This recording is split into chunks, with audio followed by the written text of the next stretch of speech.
Are you ready? SunDAVE, sit down. Yeah, it's time for SunDAVE to sit down. SunDAVE, sit down. All right. Good evening, everybody. It still blows my mind that people. I even trick myself to think that somebody's throwing me the hat. No, that was just reversed. I threw it on the floor and I reversed it. Anyway, good evening, everybody. Welcome to SunDAVE Sit Down. Oh yeah. All right. It is book club. Jerome Hernandez is in house. What's up, Jerome? All right. And there he is, Lamar. Okay. Right off the bat, SunDAVE Sit Down Book Club. I got some guests waiting for me. So just a couple of quick things. If you haven't watched the video from this morning, back to the flea markets, digging around. Watch it, like it, comment, unsubscribe, subscribe. Big ups to everybody. I hit 1,800 subscribers about an hour ago on the road to 2,000. And 2,000 is going to bring a big old motherfucking party right here on this YouTube channel. All right. We are doing Infinity Gauntlet tonight for SunDAVE Sit Down Book Club. Boom, boom, boom, boom, boom, boom, boom. All right, let me bring in some guests. All right, first I'm going to bring in Daryl from Read Your Comics. Hello, Daryl. What's happening, Dave? Oh, it's SunDAVE Sit Down Book Club. And we've got Carrie in the house. What's up, Kay Jobs? Hi. Carrie, I don't know if you know Daryl. Daryl, Carrie, Daryl. I don't. Hi. No, Hi. there and there. There we go. No. Tyler's in the house. Hello, Tyler. All right. Well, we are expecting, Angel to show up one of these days whenever he gets to it with his busy schedule of being Angel. But I just want to give a shout out also. If you are not familiar with either Carrie or Daryl, Read Your Comics on Instagram, and he has his YouTube channel, so subscribe to that.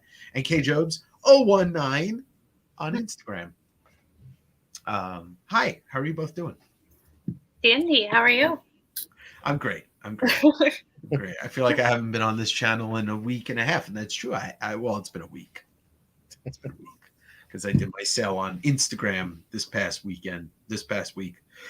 Oh, but everything's good. I had more stupid messages from people this week than I think I've ever had in my life, but it's all good. It's all part of it. How much is this book? Okay. Anyway. Did you finish reading, Carrie? I did. Yay! I finished reading.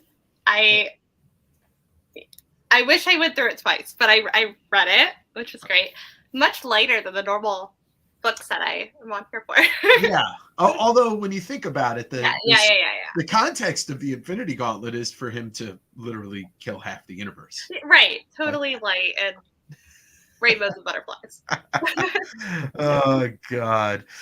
Tyler, we could talk about that next week. I want to talk Infinity Gauntlet. All right. So off the bat, we'll get to flip into this, but if people out there are not familiar somehow, if they're comics fans and they're not familiar with what the Infinity Gauntlet is, it was this mega event in, was this 1990, 91? Let's see. Oh God, I'm screwing everything up already. 91. All right. So Infinity Gauntlet takes place in 1991. In my eyes, and I don't know, I don't speak for everybody, but for me, this is pinnacle Marvel right here. This is the greatest thing that Marvel ever did in terms of an event. Now, people could say Secret Wars. You could say Secret Wars 2. You could say Civil War. Civil War is really good, but Infinity Gauntlet is the event. I mean, it was the culmination of, and I was just talking to Daryl about this beforehand. This is pretty much the culmination of the first 20 years of Jim Starlin's career. I mean, that's the thing. Like he created Thanos, or co-created Thanos. He created Warlock because nobody else was right. He was writing and drawing, right? So, I mean, Warlock was a Jack Kirby creation, right, from FF and appeared in Thor, but I would say Jim Starlin made Warlock the character that he would come to be known. Right. He defined him, like, yeah, because in the same way like Claremont defined the X-Men, mm-hmm. but really didn't like create most of those characters, you know. Tyler, stop reminding me how old I am. Thanos is a conservationist, misunderstood Mad Titan. Just wants more parking spots available at Costco. I mean, look, Thanos was right. Right. Starlin didn't create him, but Jack Kirby created him, Mhm. and then Starlin reinvented and resurrected Warlock. Mhm. But these Multiple times. most of these characters that are the main characters, not Surfer, but Death and Thanos and Warlock were defined or created by Starlin. Mhm. So, for anybody that's here that did their extended homework, you kind of just got to talk about Silver Surfer 33, 34, Thanos Quest, and then it's Surfer 42. And what I'll just kind of briefly describe that for people that may not have read that. Silver Surfer 33 and 34, Death resurrects Thanos, basically to balance the universe. And so we get, the idea of, the balance of destroying half the life in the universe. But one of the coolest things about it is Thanos does kind of believe it. Like, he does believe the words that he says when, he starts talking to Surfer, like, about the population of the universe is on a catastrophic level. Resources are being depleted all over the place. One of the coolest things, and I'll let everybody talk in a sec. But one of the coolest things is in issue 34, Thanos takes Surfer on a tour of certain spots in the universe to talk about the population. And he brings him to Earth and basically says Earth is destroying itself with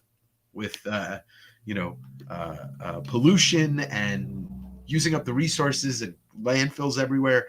And this is back in the 90s when, there were very few people talking about conservational, in a post-60s world. Anyway, Starlin, hippie, conservationalist, Earth guy. But this quote that Thanos says to Surfer really stuck with me is the people of Earth now live with the vague notion that someone else will solve this problem for them.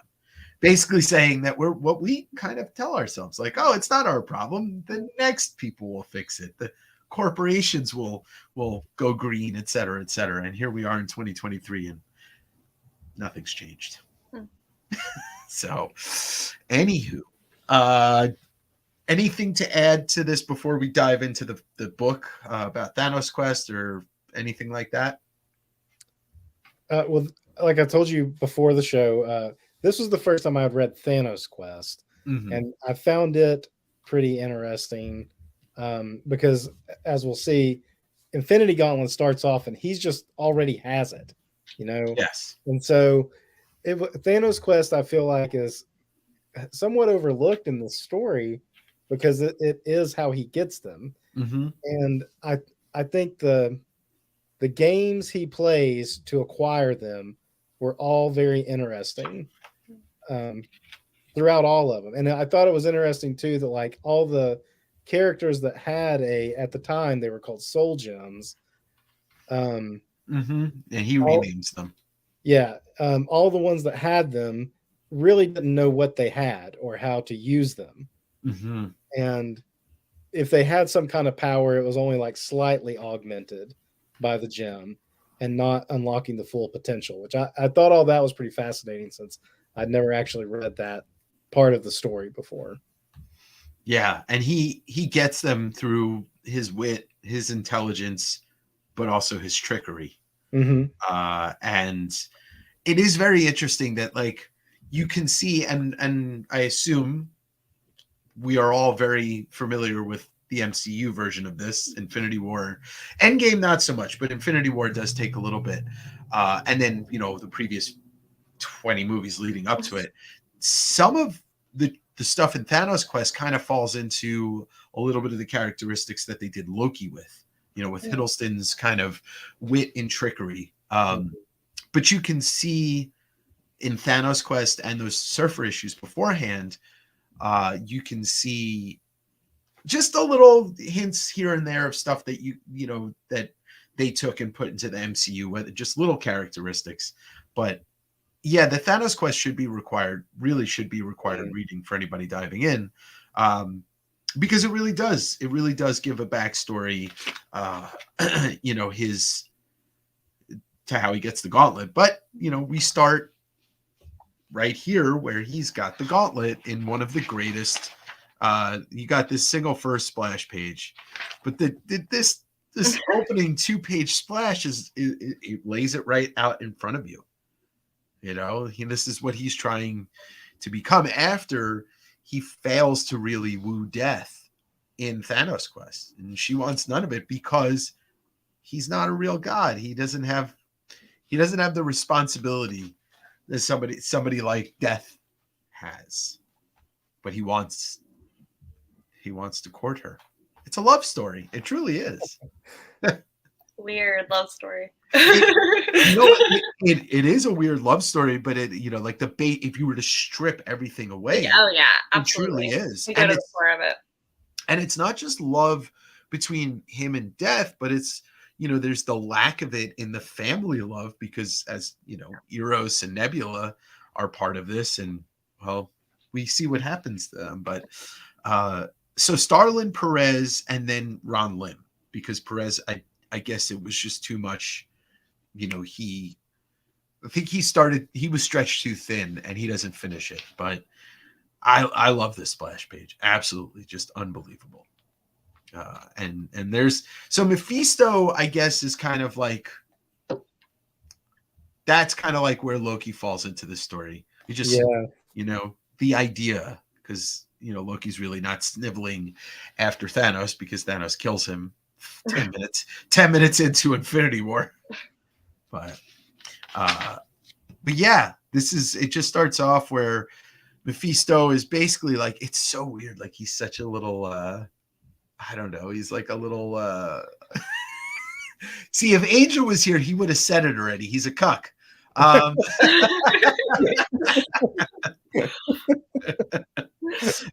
Yeah, Ron Lim is, I mean, growing up loving Ron Lim and George Perez because of this stuff is really is a special treat to see what they both did. But this scene right here kind of starts off where they did strip Infinity War. The movie took this first 2 pages of Doctor Strange. They had Hulk as the proxy instead of Surfer. Hey, Teach is in the house. Hi, Teach. But yeah, this is ripped right from the opening scene where Hulk comes crashing through the damn it, what's it called? The Sanctum Sanctorum. Yes, thank you. I was going to say the Fortress of Solitude. Wrong universe. Yeah, wrong universe, same idea. But yeah, it's because Fox has the property of Silver Surfer up until it was like 2 years ago. It would have been weird to just drop Surfer into the MCU for this. Yeah. When I hear, the more times I read this post the MCU doing what they did, the more I realize, like, you just have to have these two things separate. They're completely separate. The movie's an interpretation of a lot of things put together, where this book is just, it's perfect for what it is. But like you're saying, that this fits into the comics universe that in a way that would not work in a movie universe without another 20 years behind. It's like it took us like 10 or 12 years to get to Infinity War, but like this really needed to do this, like, cinematically. You would almost need another 20 years of movies to establish all the characters involved, all the cosmic entities, and to really have weight to it and not just throwing them in just to be in there. Right. And what they did to make it happen was so much better than we could have ever imagined it was going to be. But it is completely separate from the book. But so we get Surfer warning Strange that Thanos is coming, and we get some of the dialogue and the backstory of basically what we talked about. Just basically saying, he's got the ultimate power. He could do anything he wants, but he still can't win the love of Death. And it's also, the other thing about it is, and it's part of the backstory of Thanos, is he's died several times. He's been resurrected, And I think that's also like a little metaphor, like he's trying to woo death because he can't ever finally die. He's never died. He's resurrected, and it's part of his background is that he can't, like, he's not quite immortal, but he is. So and they, you just get some of the masterful work from Perez at the beginning, and I implore anybody who hasn't read some of the early Jim Starlin cosmic stuff, the early Warlock stuff, because it's on newsprint, it's almost 10 times more beautiful than what they were doing in Infinity War, Infinity Gauntlet. See, look at that. I can't even do it. So yeah, we get a recap of where he got the gems. You can see each person that owned the gem, each being that owned the gem, and we get just more of this kind of wild cosmic backstory. And then you get this didn't resonate with me as much as a kid, and now it does. But you get these bunch of humans that are coming from a bar, clearly all hammered, and they drive off. It's a very 90s thing to have things driving off cliffs. 80s, 90s, That's so true. Really so true.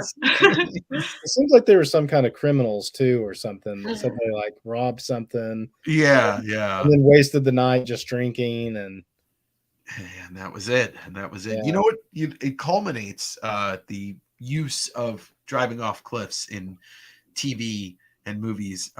The Don't Cry video, Guns N' Roses, 1992, where Slash drives his car off the cliff. And haven't thought about that probably since 1992. well, I've always there's a lot of stuff that happens in my head all the time. Music videos is, there's certain ones that just sit on rotation in my head. So we get a little more backstory that happened in the Surfer issues that came before this, because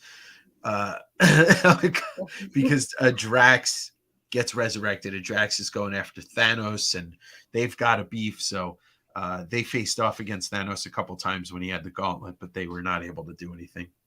Derpa says just needs Mr. Bill going, oh no. He's right. That one panel was a cover. It was a cover on Surfer, wasn't it? Yeah, it was like Surfer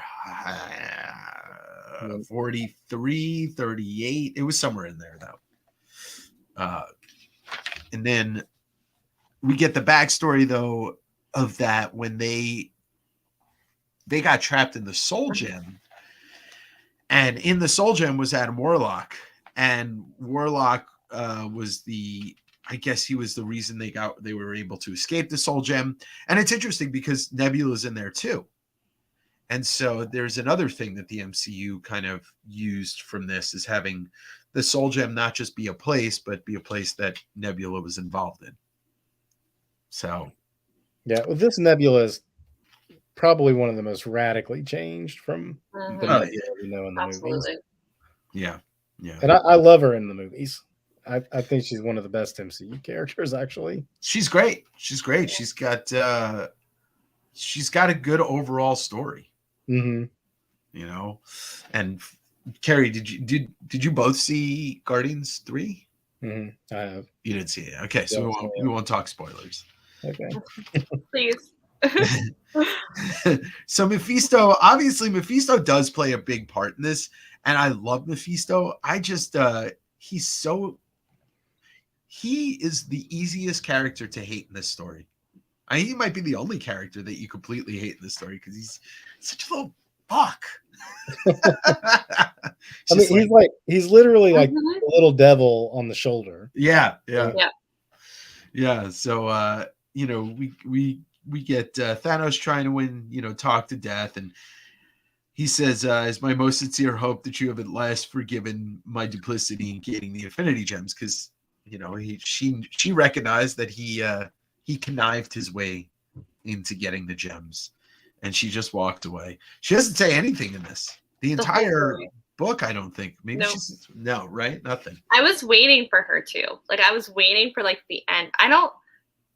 Unless I'm mistaken, but I literally was like, is she ever gonna say anything? Is she ever gonna say something? She doesn't say anything in Thanos Quest either. I don't know if as a character, obviously I haven't read everything that she's been in. She's not heavily used, but I don't know if she talks in anything I before think she this. always speaks through her little. Yeah, whatever they call that. Minion, yeah.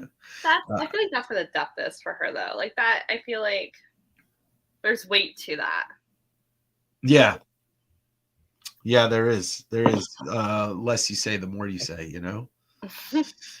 Nebula's character development has been great. I just saw behind the scenes video Karen Gillan. It's basically a pissed off Marilyn Monroe. I actually kind of messed up. I know I said Nebula. That's actually Gamora. Right? Yeah, that's Gamora there. I said Nebula was trapped in the Soul Gem, but that's Gamora. Right there. Yes. Gamora comes out with them, but when you said that, I zoomed in. Well, maybe it is Gamora though. Yeah, you know, but Nebula kind of blue. Yeah, Nebula plays a big part in this story, though. Obviously, Yeah. Death seems like you can never please her. Well, when you think about it, I mean, no, in metaphorical terms and also in this character terms, how could you please Death? You die. That's it. You know, like there's no way to. A living thing can't please Death. It's impossible. Wow, thanks for that, Lamar, because I just didn't think of that until just then. That was good to you. That was good. Only a dead thing can please Death. That's why she has a dead minion. Anyway, just saying. All right, so we get the wreckage from the wreckage from these I don't know what you call them, criminals. They are now alive again, and this one's turning green. Because the Soul Gem, you know, we'll learn the Soul Gem has something to do with them. All right, so Jason says the reason George Perez left halfway is because he was contracted to do War of the Gods. Right, I remember that miniseries. He's admitted that Ron Lim should have been drawing since issue 1. Well, I think it's, you know, hindsight's 2020. I'm glad that we got both of them, but you know, Ron Lim was drawing everything Surfer related. And Thanos Quest. Yeah, Thanos Quest, Surfer. So, you know, I'm glad that he got to draw the last 2 issues. So, Ron Lim, like you see it too, because it's like almost halfway through. I think issue 4. Yeah, that like you can tell Ron Lim starts to take over, but he does his best to keep the structure and panel like structure as George Perez, and not just go full like into his own thing. He tries to keep it looking like what George had already established. Yeah, and you know it's a good attempt because like to imitate Perez's wild layouts, like you know stuff like this and yeah. There's so much going on, but you know, I didn't realize when I was a kid what I was looking at, but now I realize, you know, going in and looking at these amazing, beautiful panels and yeah, I had so much more respect for Perez as I got to know his art better. He wanted to do what he did with Crisis Mini, which is a wild mini series, but he would yeah, he was always good at, and he was always big in drawing a lot of characters. I mean, that was his thing. So we get some more arguments with Thanos trying to please Death, and she's just, I mean, this is she's playing more than hard to get here. She's playing dead. I always love this battle here. It's like you know, the minion or whatever. I don't know the character's name, but how can she find such status? How can she find such status any less stifling? And then Thanos says, but she is the keeper of my heart. And the minion says, your love is bondage. And then he says, my love is worship. I mean, like, I love this yin and yang right here. She's just standing there. And yeah. So then he builds this. He poofs it out of nothing. And this is such a stunning 2-page spread. And it's such a stunning, like, could you imagine a person, let's just say anything is possible in this universe. Imagine somebody building this for you to woo you. You'd be like, oh God, I need a restraining order. I mean, this is like the coolest, most creepiest thing ever. I love it. Yeah. And it's like kind of one of the main settings of the story, so it's kind of Mhm. funny they didn't incorporate some sort of nod to this in the movie, because this is like the main stage for It like is a good Yeah. portion of the book, you know?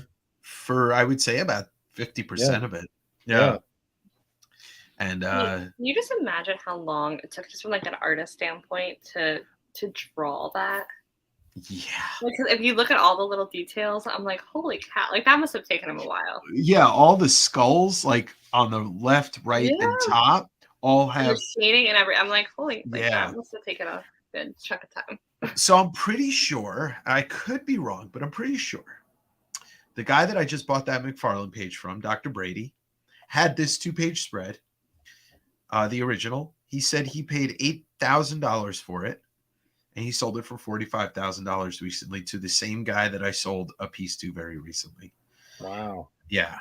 I'm pretty sure it's this 2-page spread and not the first. Because I remember seeing the image, but I couldn't remember if it was this one. But I think it's this one. Either way, these two right here are just Mhm. primary examples about the beauty of George Perez's art.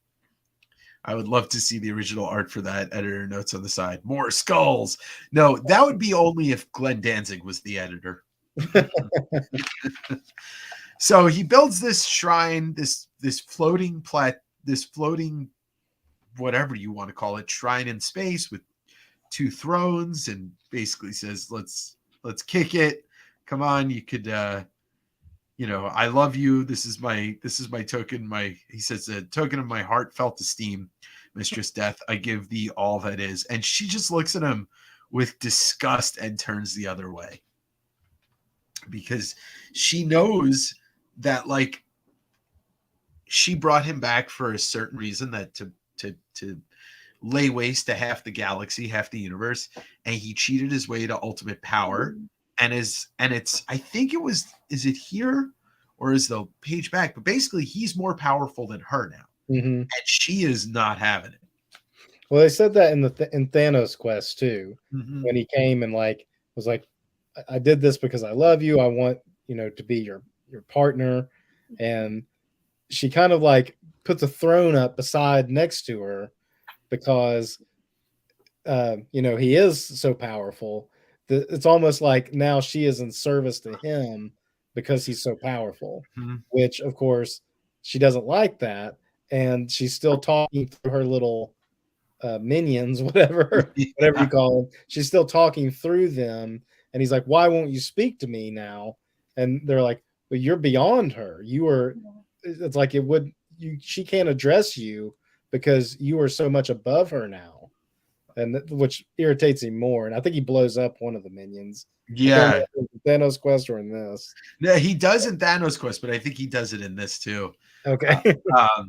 I mean, that's the thing. He's a narcissist of the highest order, and he doesn't understand that, like, yeah, she wants an equal, if Yeah. not someone just a little bit below her. Right. I mean, it's very interesting, the dynamic of what Starlin's writing here when it comes to relationships. So then then he creates. Wait, what does he say? He says, "Yes, this must be done. Proof of my depravity is what is needed." He creates he creates Nebula. She's I guess. True beauty. Yeah, I don't know the backstory of Nebula. I know she was introduced in the Avengers, and but she must have been dead or something. But yeah, she is. She's definitely not Karen Gillan. That's definitely not even. She is a mute, basically zombie. And I don't know. Yeah, I don't know the full background if he killed her or if, well, she claims to be his granddaughter, and then it says like he tormented her. Yeah. So I don't know if she was ever dead or put in this particular state, but he just like makes her reappear in this state, and it doesn't look pretty. Yeah, it's pretty nasty, and Death just walks away again, I feel like it's such disappointment. I'm just like that. I don't know. Like, I want to ask her if we ever get into a fight, like, do I look like that when I walk away and I give him like, I just look, it's such disdain. It is, but it's like, it pisses him off to no I end know. because she won't even like challenge him with an argument. She just won't say anything. And like, she is, but by doing that, she's challenging him because she wants to see what he's gonna do. And then he says, "Do not turn your back on me, woman." And the minion says, "Mistress Death finds your boasts empty and your bravado distasteful." And there it is. Yeah, It's there's just like, another one just blows up another one. I mean, he is definitely he's what's the turn of phrase I'm looking for? His shortcomings, he's just trying to make up for something that he isn't, and something he doesn't have. It's kind of like when you see it's kind of like when you see somebody with some really stupid car and you're just like, that dude, he's just making up for what he doesn't have. It's like when you see somebody driving a Hummer these days, you're like, if you're not Arnold Schwarzenegger, then you really are compensating for something that isn't there. A big truck with big tires, and you don't have construction or anything like that. You have no real need for it, and it makes so much noise that you can hear. Like, if I'm sitting here, I can hear it coming 2 miles away. I'm like, yeah, compensating. Yeah, there we go. Thank you, Tyler. Thank you. What's up? Metal Bum's in the house. Metal Bum, stop looking at me, bum. All right, so they're still bickering, which is not actually, it's a one-sided, but I do love it. I know he says it a couple times in the story, but he says, "What have I done to deserve such rejection?"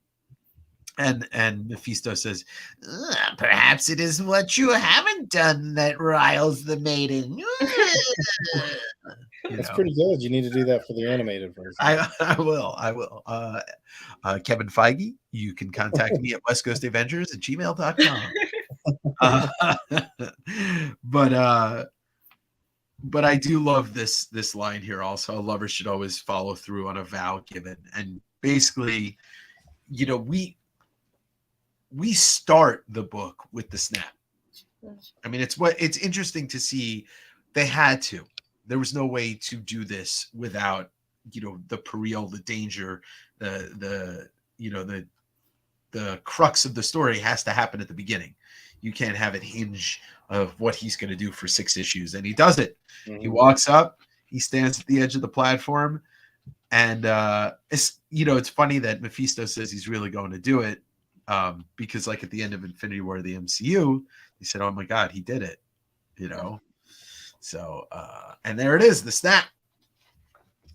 Pretty effective.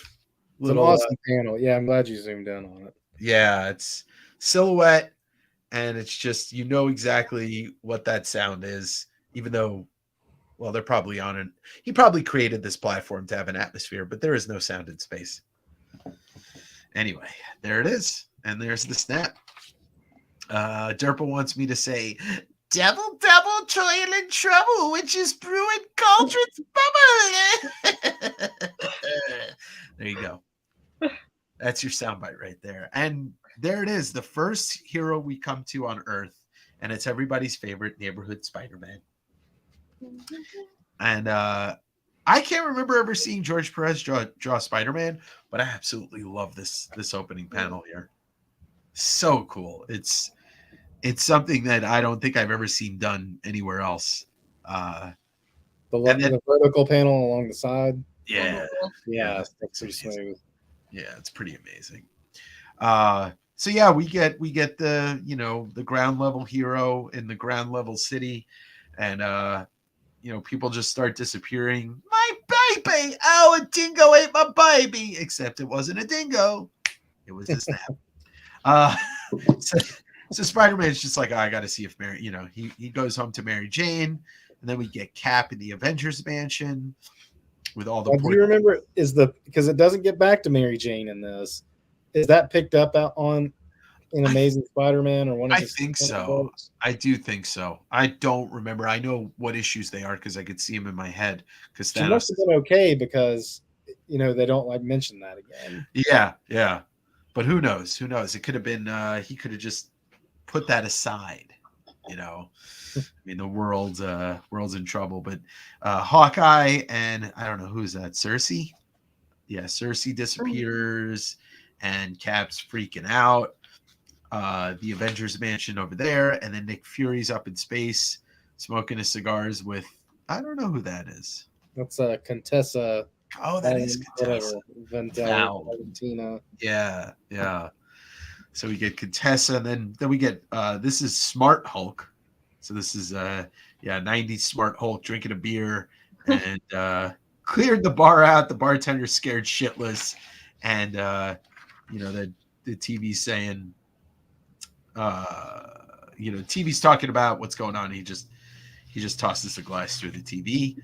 Now the Hulk part is picked up on.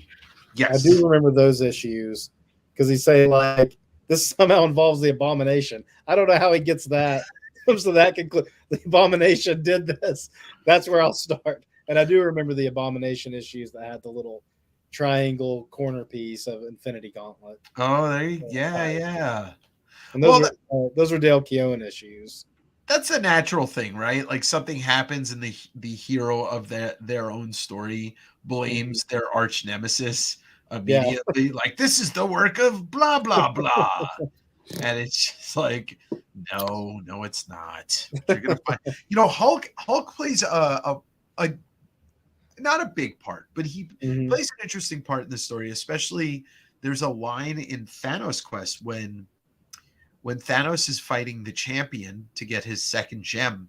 He says, something about the champion's power, and he says this must be similar to Terra's Hulk, and he says like I wouldn't want to face him, and if Thanos had faced the Hulk without the gauntlet, it'd be a different story, but he has the gauntlet when he faces him here. So the Skrulls obviously are about to, just like we were just saying, the Skrulls think it's the Krees doing this, and they're like, it's time to go to war with the Krees. Been looking for this excuse for. They just sit around like that. Just yeah. It's definitely, it's definitely a whatchamacallit. It's just a reflection on this planet. When like during the Cuban Missile Crisis, the Americans were just ready. They were ready. They're like, as soon as they launch a missile, we are gonna nuke the shit out of Russia, and or whatever.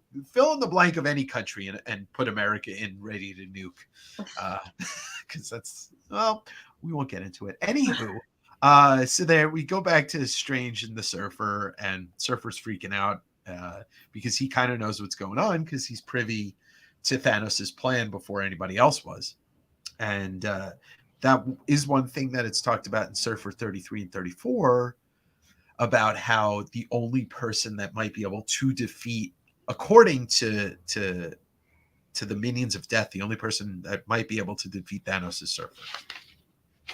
And so we get over to Eros and Firelord and Drax and was that not the Stranger? Who is that?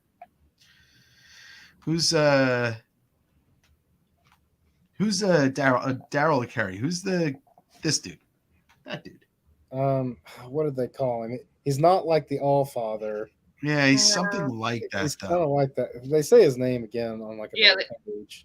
Yeah, they do. But he disappears, and it's Eros' father, and Eros is Thanos' brother, so it's Thanos' father too. But this panel. Oh, I love this panel so much. The silhouette. He does this a lot. It's done a lot with Thanos in general, whether it's Starlin or Perez or Ron Lim, but like using his face with a fade out of or a fade in of the galaxy. I always dug that, but that's kind of all three of them: Firelord, Drax, and Eros realizing at one time who's behind all of this. I mean, we know because we're reading the book. But then we get to Pip and Nebula, not Nebula, Gamora, and they're basically the Soul Gem is giving them these bodies on Earth because they all three of these people died, and we get the Cocoon, and we know who the Cocoon is as the reader, but at the time we don't know who the Cocoon is. Even I didn't know who it was going in because I didn't read the Jack Kirby Fantastic Four stuff when I was 13. I didn't know any of that stuff. Johnny, what's up, my friend? Welcome in.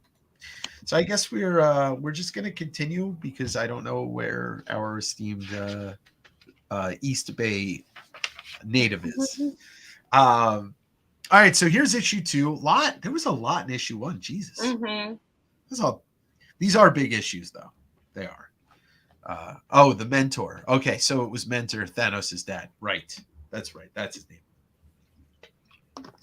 So opening splash page, we get this great image of Thanos, but it says "Let nihilism reign supreme."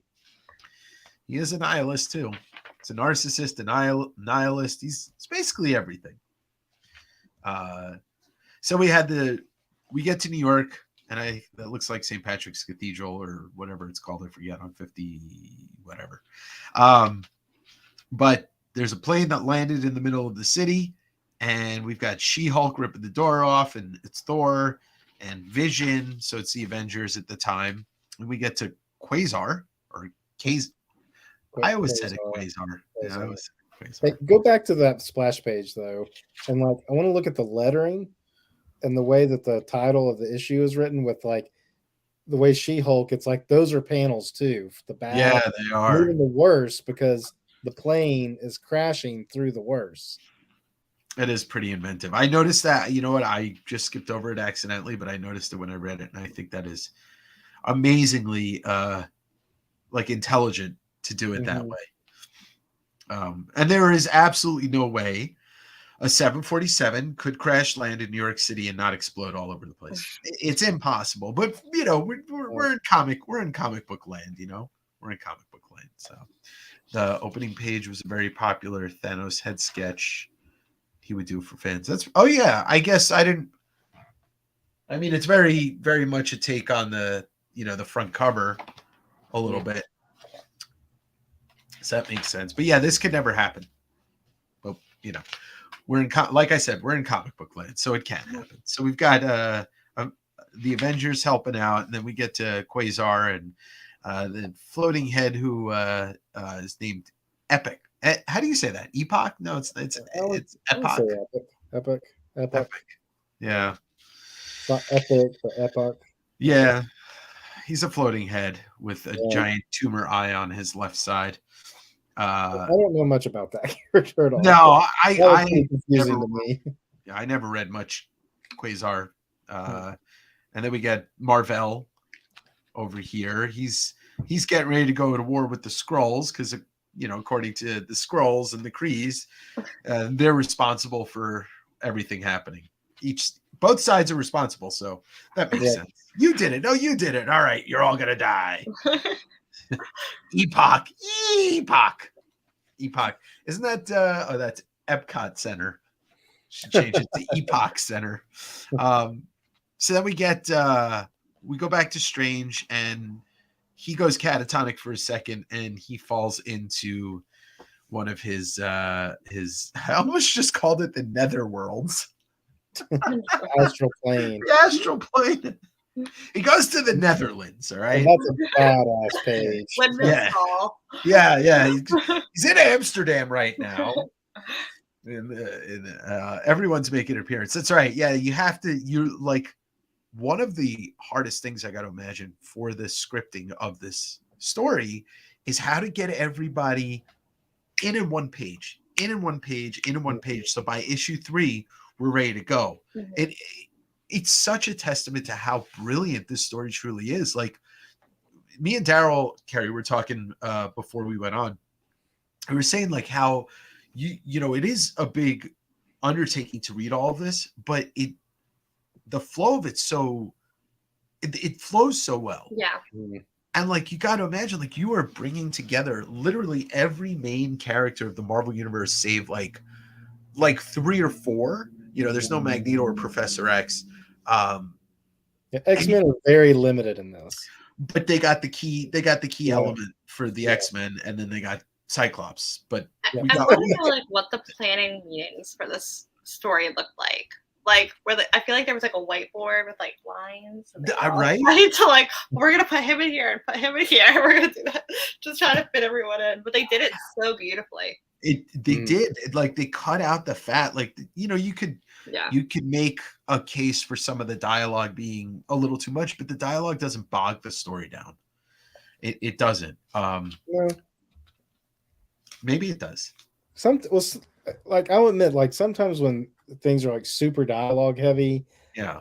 I'll tend to skim parts if I feel like all they're doing is chatting away without any like movement in the story. Yeah. Like if the pictures are giving me like, okay, they're like in the recap sections or something, but like I found myself reading pretty much every word in this because it did flow in such a way and was so smooth that I did feel like all the dialogue was important.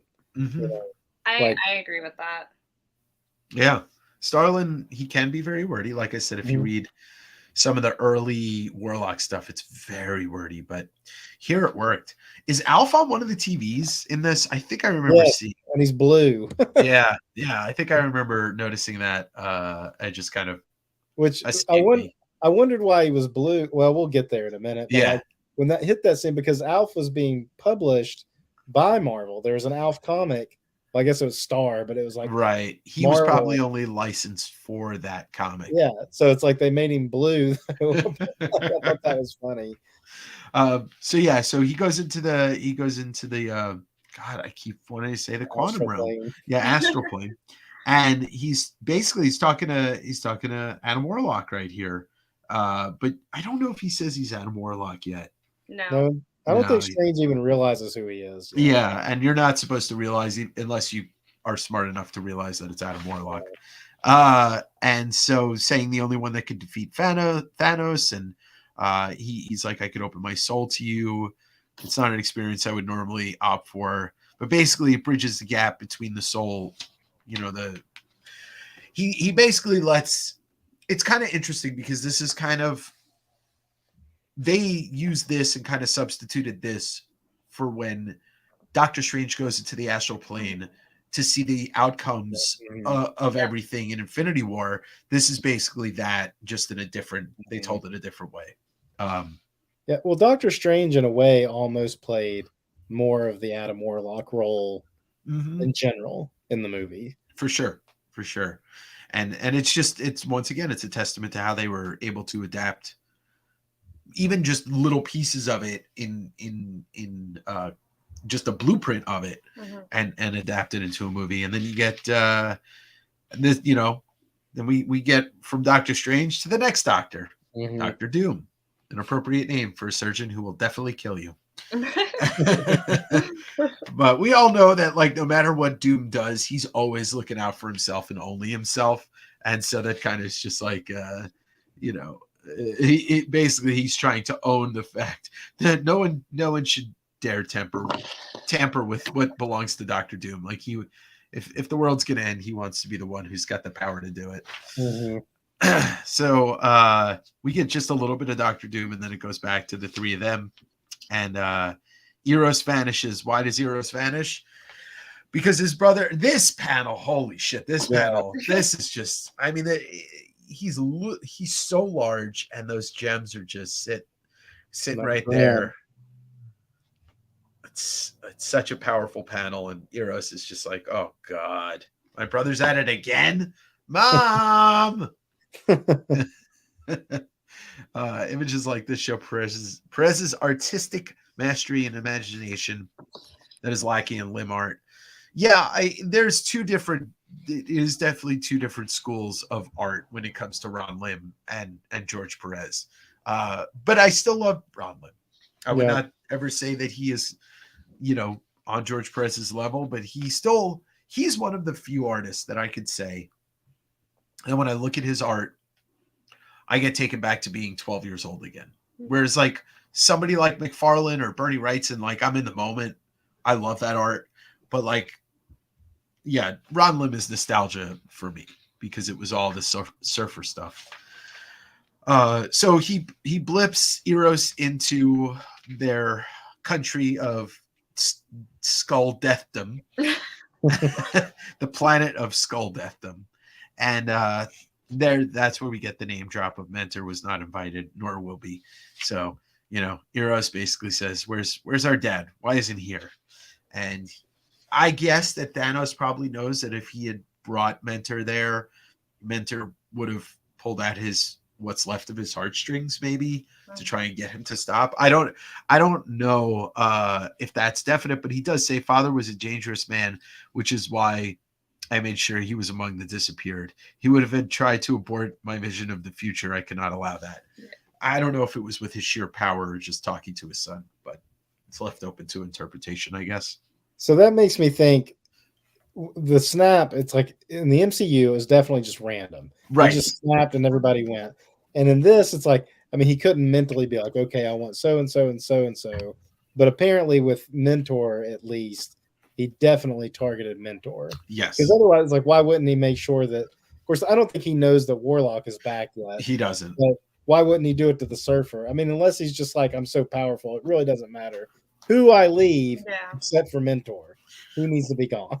Well, it definitely plays into it because there is the whole, we'll get to it, but it's the whole discussion that he always foils himself. He always trips himself up and he's his own worst enemy. So that's part of it too. But yeah, the Mentor thing was definitely pointed, that he did that. And then Eros tries to talk. I guess Eros has some, his power is emotional manipulation. I guess because isn't Eros the god of love or passion or something like that? I mean, erotic comes from Eros. Anyway, I think his emotional manipulation is one of his powers because he makes people fall in love or all that stuff. God of carnal love. There we go. So, sex. It's kind of weird that he was using that on his brother, but he wasn't using it for sex. He was just using it to try and get him to stop. So he takes his mouth away, and Thanos is sitting on his throne with Eros, or he's standing with Eros of one, Death on the other, cruddy Nebula, and and Mephisto. What a gang of misfits we had there. So here's among the disappeared. Makes sense that you disappear some of the most powerful people like Mr. Fantastic and the entire FF is gone. Yeah, the entire FF is gone. You got Jean Grey is gone. So you've got the most powerful telepath that's not Professor X. You got Quicksilver gone. You do have some powerful people gone. And then Puck. I love that Puck is one of the disappeared. Or Diamond Lil. I don't even know who that character is. I don't either. Panther. There's like Diamond Lil, that's Makari from the Eternals. Right, Eternals, and then Puck. It's just amazing. Puck. You got rid of Puck. Good job, Thanos. Thanos' mother, Susie-san, actually tried to kill him when he was driven mad. Just look into his eyes. I wish the Eternals. I do kind of remember that, reading some piece of that story in the book. The Neil Gaiman storyline is fantastic. I thought it was going to do the Neil Gaiman storyline. The problem I have is that movie, I won't go off to a tangent. Eternals as a movie, as a film, not in the context of comic books. It is an absolutely stunning looking film. It's beautiful. I enjoyed it. And it's just the story just didn't do the characters justice. I still like the movie, but I recognize its flaws. But that being, it is a beautiful looking movie. I think you have to go into it knowing that. Like, I feel like if you go into it with that context, I feel like, and you just sit and you're watching a movie. I feel like if you go in with that, I think, like, I enjoy it as a movie. I think when you then relate it to characters and you start getting, I think that's when it. Yeah, or if you relate it to anything that Jack Kirby or Neil Gaiman did. So I'm gonna. So we flash to Asgard, and Asgard's just like, okay, well, we got all these people here, and What are we gonna do? Nothing. Or well, they I guess they're kind of planning to do. What do they say? Each of you is supreme mystic senses. Yeah, I don't know. Like they're trying to unite, but something happens to stop them. And there's Alf. Let's Yep. take a moment to look at Alf. Alf and his blue self. Yeah, I don't know. You know what? Also, it could just be the way that they're showing the TV is. Yeah, that could be. Yeah, it could just be the weird shade, or somebody missed the notes on the coloring. Who colored this? Joseph Rubinstein, I think. So maybe. Overall, I think the coloring in this book is pretty good. Yeah, it is. It is. I know. Rubinstein was the inker. Colorist was Max Scheel. He just didn't get the note that Alf is brown, tan, brown, whatever. Yeah. So Pip the Troll's watching TV, and then we get this explosion, and the cocoon pops open and just says, "After where we headed after Thanos." We know as readers, we already know who this is, but the first time readers weren't sure, even though the color scheme on the word bubble tells us exactly who it is. Red, black, and gold, yellow. Hello, Amber. Good evening. And so we flash forward to these panels of Doctor Doom's eyes and Surfer waking up, and Silver Surfer's he's gotten the shit kicked out of him for like the last 2 years in comics, and he just wakes up and he's like, you motherfucker. And Doom's just like, sit down, boy.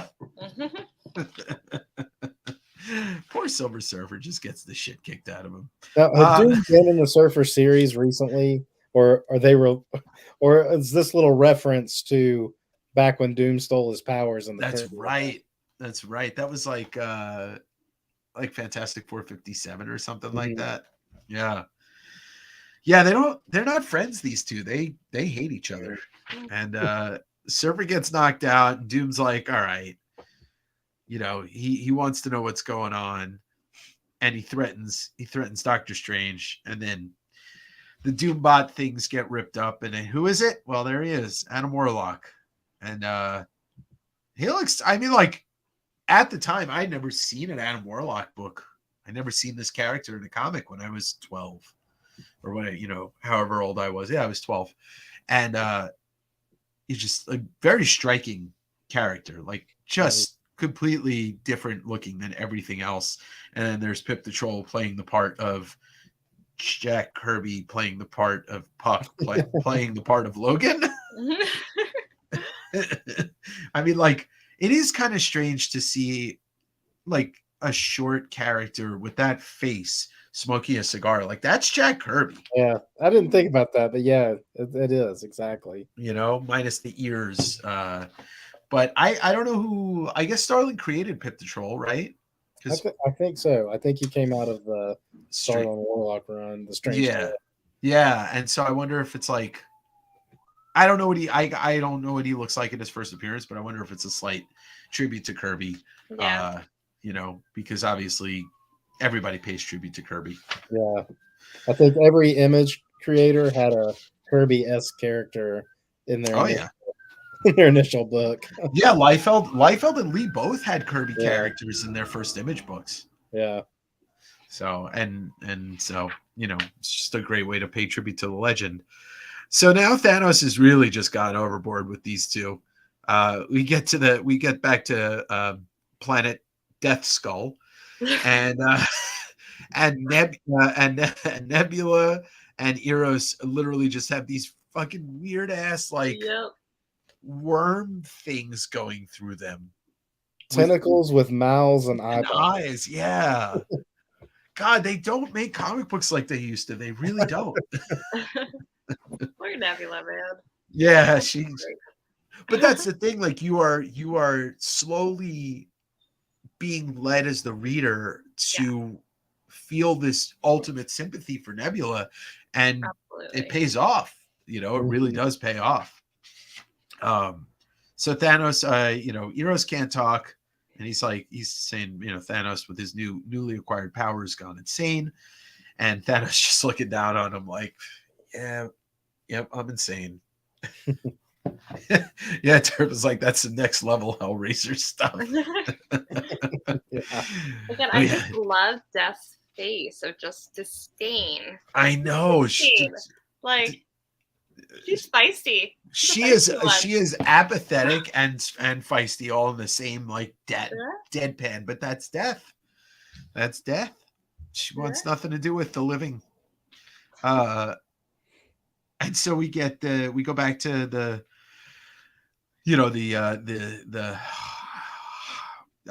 brains behind the project, the brains behind what they're about to do, and it's Warlock, Strange, and Surfer, and Doom, and Pip, and I guess that's I like to call that character Rimjob, but that's Rintra. And so they're realizing they have to team up, and Doom's like a man who was supposedly to have been killed nearly a decade ago while battling Thanos, talking about Warlock, but he's been stuck in the Soul Gem the whole time, and that's where he's been. But they're all basically saying they're behind Warlock, and Doom's like thinking about it. Which I will say, they're all pretty quick to get behind Warlock.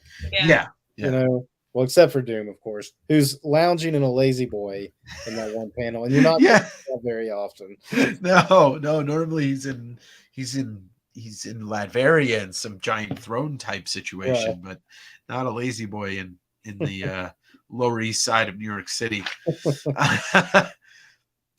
So then we get, he's just going all out. He's using his power to torture Eros and torture Nebula, and then they did this in the movie, just with different characters. I think it was the Guardians. Yeah, it was Mantis, and it was Drax. Yep.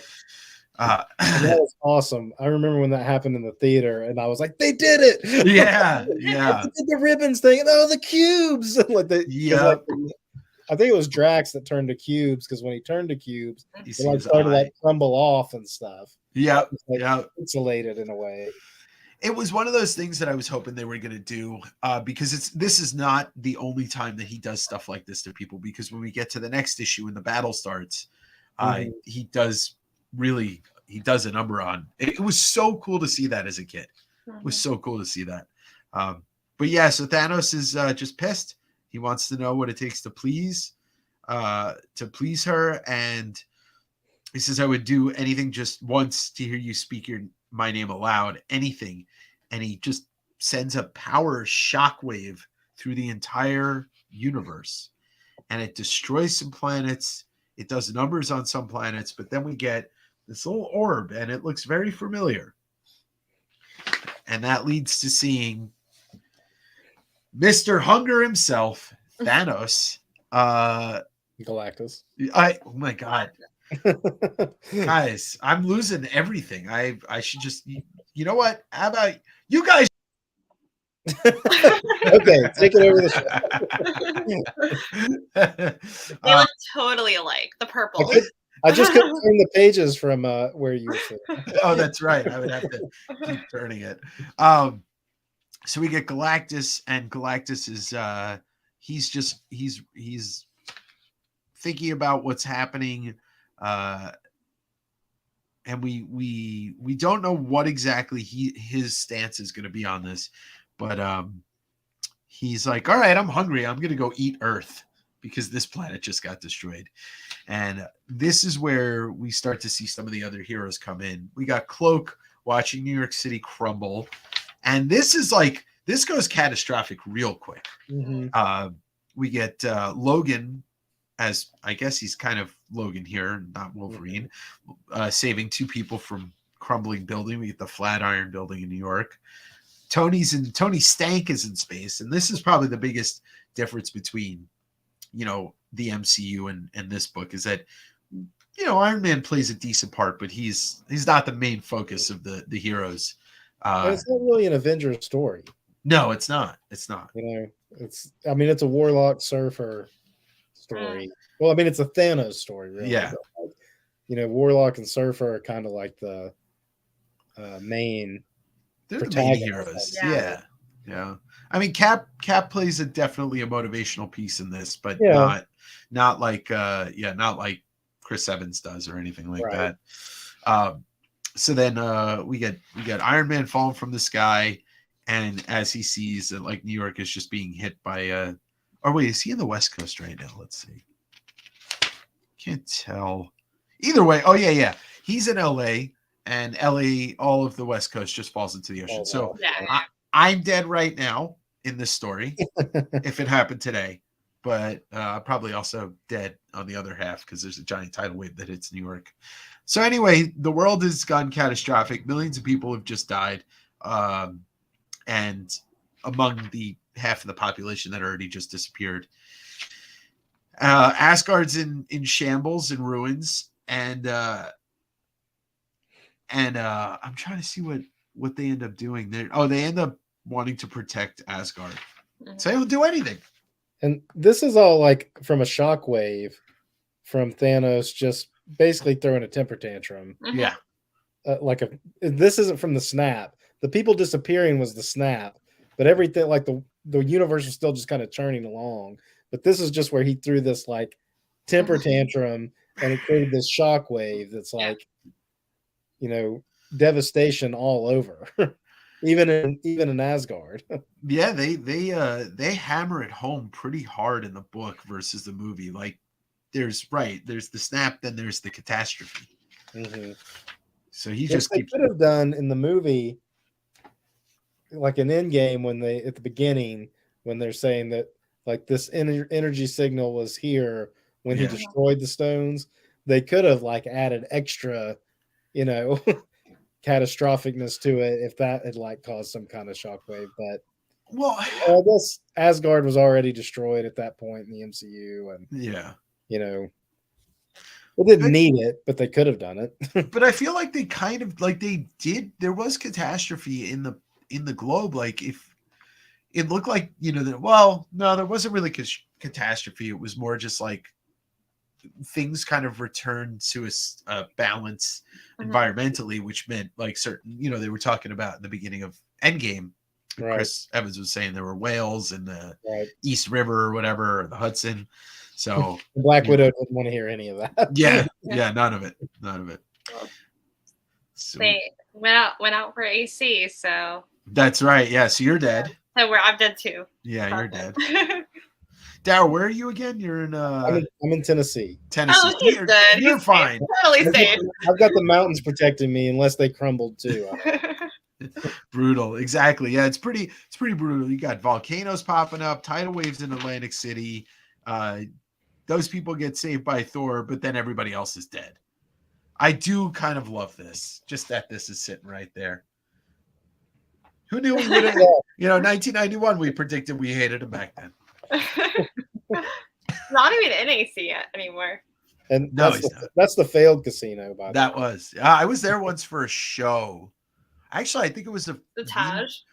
I was there for Green Day's first. It was the first part of their American Idiot tour, and that place sucked back then.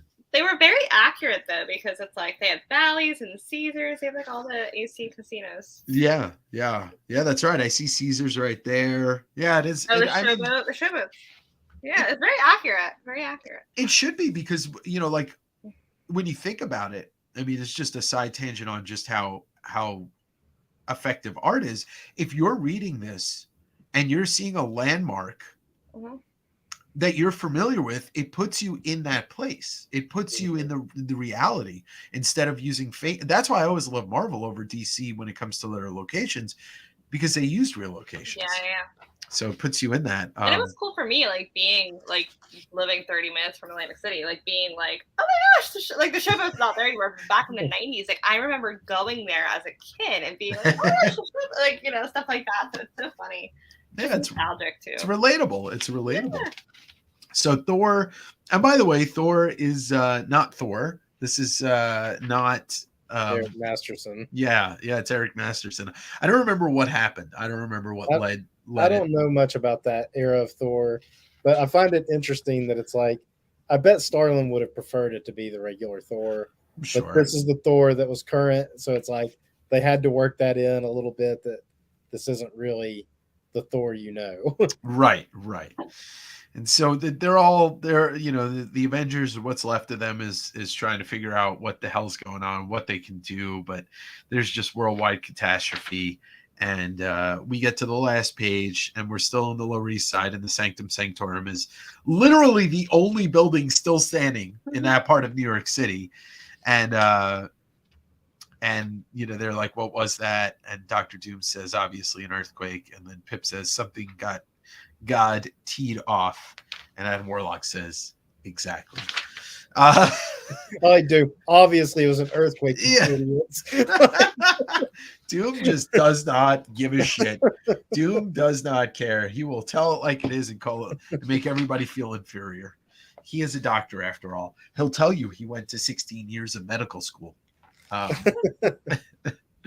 So we get to the third issue, and we got this nice opening splash page of all these planets that are shaped to say Thanos. And I guess this is the backside of floating death skull world.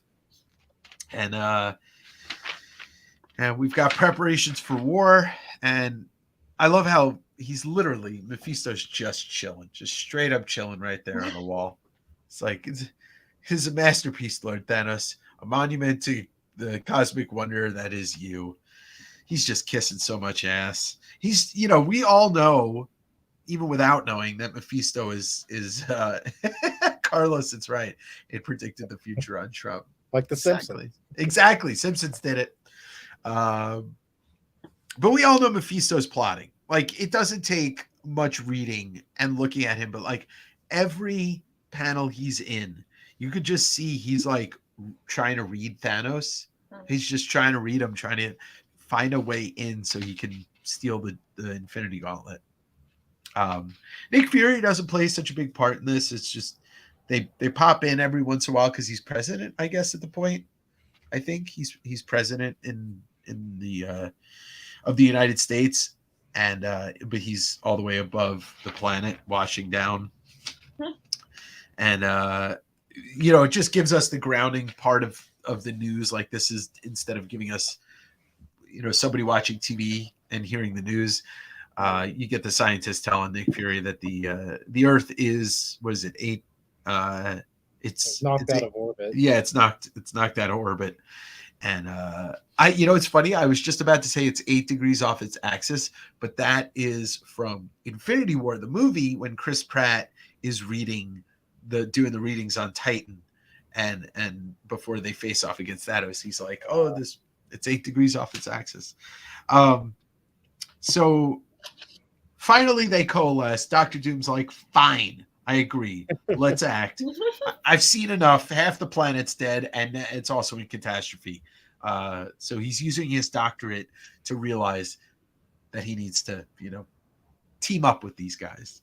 And so they leave, and they pop up at Avengers Mansion, and Thor's like, what the hell is Dr. Doom doing here? He's like ready to start beating the shit out of Dr. Doom. This whole portion of the story, I enjoyed it so much. I thought it was good. Hilarious. It's good. You wish that you could just read a whole issue of all the heroes reacting to having to team up with others, reacting to the fact that Adam Warlock's there. Yeah, all that stuff's great. I like how Thor calls Warlock Mr. Coppertone. Yeah. Very much rooted in the time period, because Coppertone was just literally referred to like 2 things. It was Duracell batteries and sunbathing. Yeah, tanning salons. The rise of tanning salons. So then we get a little Black Widow action, which is pretty cool. She's not really much in this story, but you got to get that ground level in there to bring it home that there's still people alive and there's still heroes trying to save them. But this is pretty brutal. This page right here, you got this woman hanging on for dear life, and she just gets decimated by that burning building. It really does, like, they do ram it home how catastrophic this is. They go micro, and they go macro, they go micro, they go macro, they go micro, and it works. And you can't just have it all being out in space. Like, You know, the Kree skull stuff is cool, but if it was all that, it kind of takes away the relatability, I guess. Because even like when I was a kid and into comics, I wasn't reading a lot of the cosmic stuff, so that stuff wouldn't have resonated with me much at all. But all this ground level, like Spider-Man being in it, and the Hulk, and the other characters, the only thing really missing is the Punisher. Like, what was he doing during all this? You know, or Ghost Rider or something like that. But Yeah. you know, you had to show like how this was affecting the core Marvel universe. 100%. It did pull at my heartstrings because I was reading this, and then the part where you find out that she dies, I literally said out loud, because Aaron and I were both on the couch, we were both reading it, like, to get, like, we were just separate, and Ellie was napping, and I was just like, oh, man. Yes, literally, I said it out loud. I was like, oh. Yeah, it definitely resonated with me more this time than probably any time I read it. Probably, you know, because I'm paying super attention to it. But yeah, it's just like, man, she's dead. Yeah, I was just like, oh. Could you imagine Ghost Rider doing the penance stare to Thanos? That would be actually a really funny panel where Ghost Rider's just staring at him, Thanos just staring back. Ghost Rider doing the penance stare, Thanos unaffected. It is called a penance stare. Yeah, that is what it's called, Tyler. All right, so we get Iron Man and Spidey and Wolvie and Drax and Firelord and Nova, and I love how Submariner's coming through the portal through the water. Yeah, It's just like, we get it. It's Submariner. You don't have to. You can just come through the portal. He doesn't have to be rising up like a dolphin. Nope. Would have been cooler if he was on a dolphin. This is one of my favorite little details about this entire story is you get Cyclops walking in, right? Spider-Man's upside down. Pip is lighting a cigar for Wolverine. I love it. Because Pip is Wolverine. This is back when Wolverine was actually, you know, like they kept his height at like 4'11" or 5'1", because everybody else is taller than him except Pip the Troll, because he's a troll, because he's a small person, a midget or whatever. Oh, it's so good. And then they're like, Doctor Strange is, I have a problem here. Dr. Banner of the Hulk refuses to join us. Hulk's such a stubborn asshole as Smart Hulk. It's really funny. He says, what's his problem? He's angry with the Avengers for turning their backs on him all these years, which they've done several times. Yeah. So I don't blame him. But the one of my favorite moments that is not part of the battle moments is coming up soon with the Hulk. But he finally joins. They get him. They all start talking. Nobody trusts Doom. Wolverine doesn't trust Doom. Nobody does. Captain America doesn't trust Doom. He thoroughly backs Warlock. It's just really funny that like they chose the perfect villain to be the one villain that joins up with the heroes, because he's the most bullheaded, you know, of all the villains in the Marvel universe. Well, even going back to like Secret Wars, when they dealt with him in Secret Wars, and his whole goal was to steal the Beyonder powers. So like they're probably looking at it like, hey, last time we were involved with you in something like this, you tried to get the omnipotent power, and now we're going up against another omnipotent power, and we know what you're up to. Yeah. Fool us once, shame on us. Fool us twice. Jesus Christ, why do we do this again? I don't know. That's not how the saying goes. love the dialogue here. Like, I enjoyed it so much. I feel like it's so like you're preparing. You're like, you feel it as you're reading it. You feel like that preparation. You're like, oh shit, like this is gonna get real. And then so the break in the dialogue, I feel like it just kind of like nicely added some humorous touches to it. It has to. Right. I thought I loved it. I thought it was great. Yeah, and Starlin writes each character with their like really does write to their strengths. Like you get Dr. Doom says very, very well, Captain, and for now. And Spider-Man's like, well, that was fun. Yeah. You know, like Spider-Man's always there to break the tension.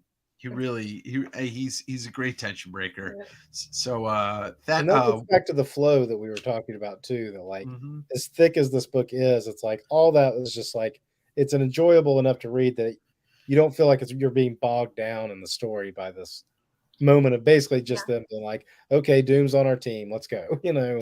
And it's Yep. 6 issues. Like I feel like they put in so much within 6 issues. Oh That my is god. so it's so dense, but it's so you don't feel the density to it. Like it's really it does the fluidity of it is beautiful. And Yeah.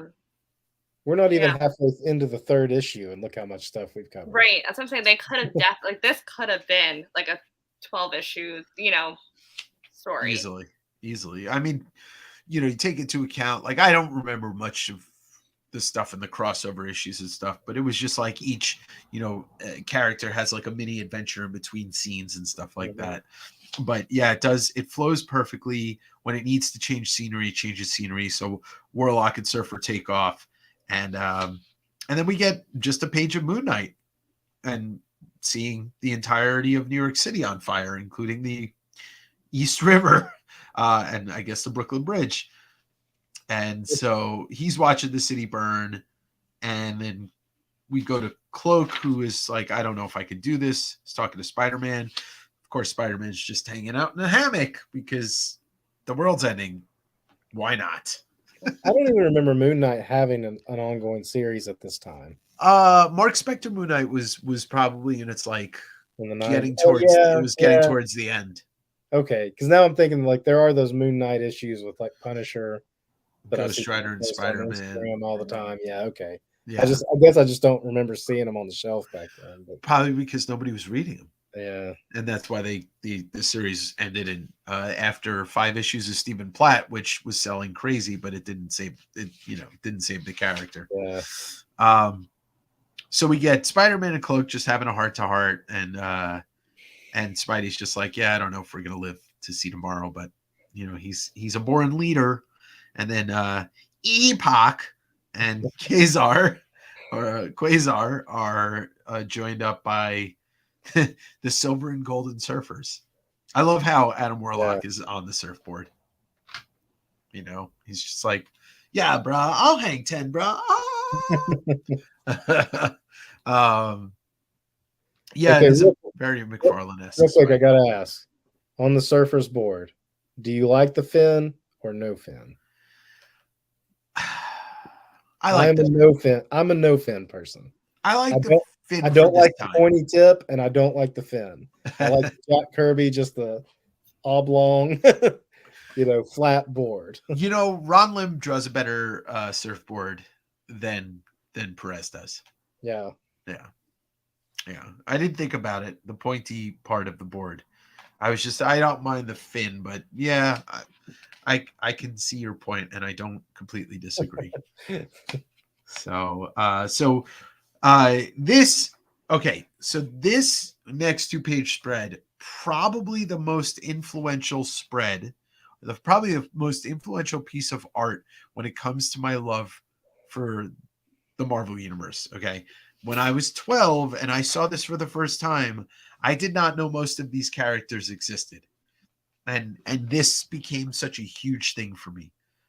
This is the entirety of the cosmic powers, with the exception of Thanos and Death and Mephisto. But this is just such an amazing thing to see as a kid, as an adult, as a person that reads Marvel comics. Nobody's ever done anything like this before. You got Eternity, the Watcher, the In-Betweener, Kronos, not In-Betweener, Living Tribunal, Chaos and what's his name? Master of Chaos and Order, the Stranger, Love and Hate, I don't know, the Celestials. But this thing was such a cool thing to see. It's so cool still. Mm-hmm. It was just like, yeah, I was amazed by this. I knew Galactus, I knew the Watcher, I knew Eternity, but I didn't know the rest of them. Yeah, I didn't. Well, I knew the Stranger because he showed up, and the Hulk was my character that I would like back issue dive into, and the Uh, stranger shows up in a lot of Hulk issues that I was picking up, so I knew who that was. I But don't know. But I didn't really know the Celestials because the Eternals were not on my radar at all. No, no, they were not on anybody's radar. Past the Kirby run until Yeah. years and years later. This almost sounds like a TED talk about DMT. Look,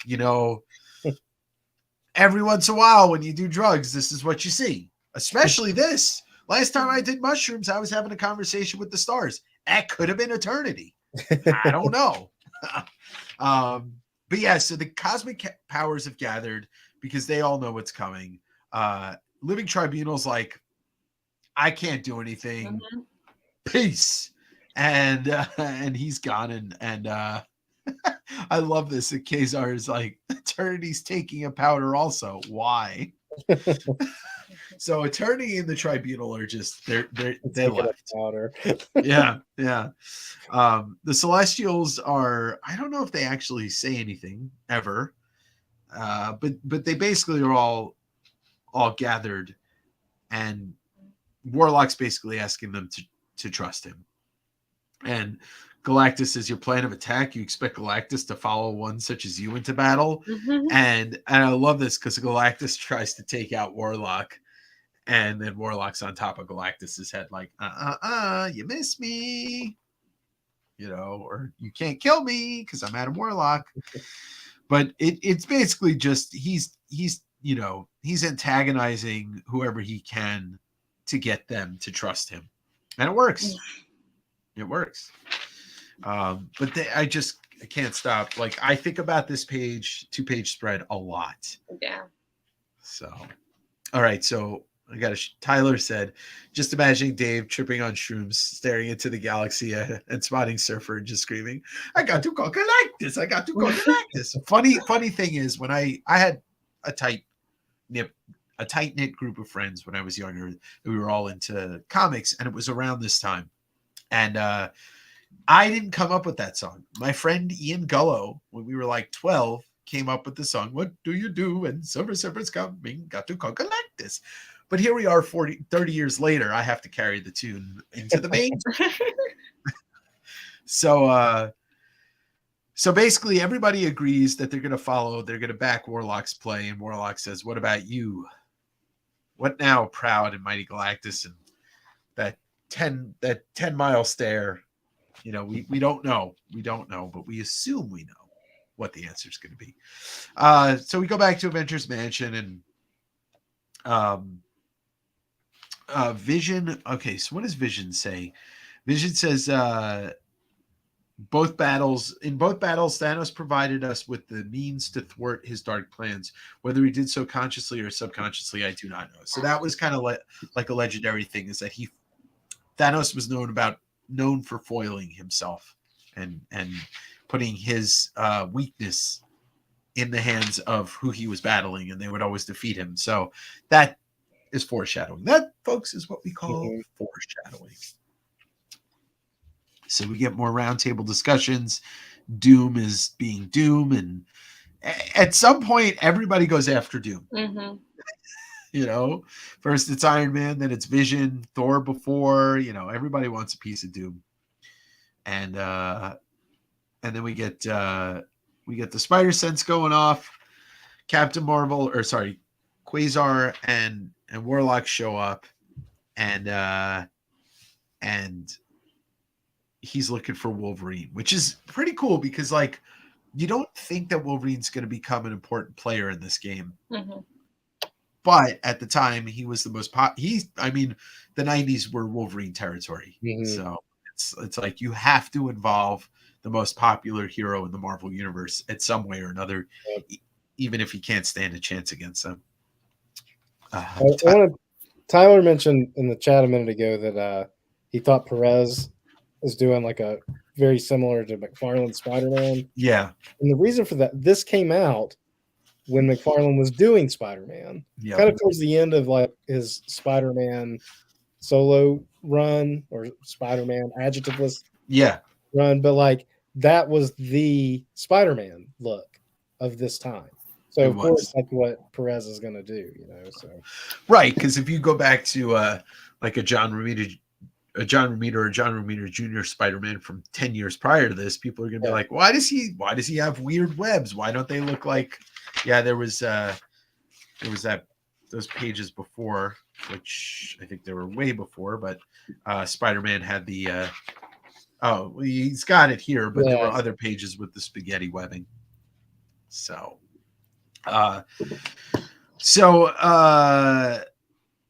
Warlock's looking for Wolverine, and they find out that Wolverine's up on the roof with Hulk, and that kind of raises alarms because those two have battled more times than almost any Marvel characters in history, or at least since 1975.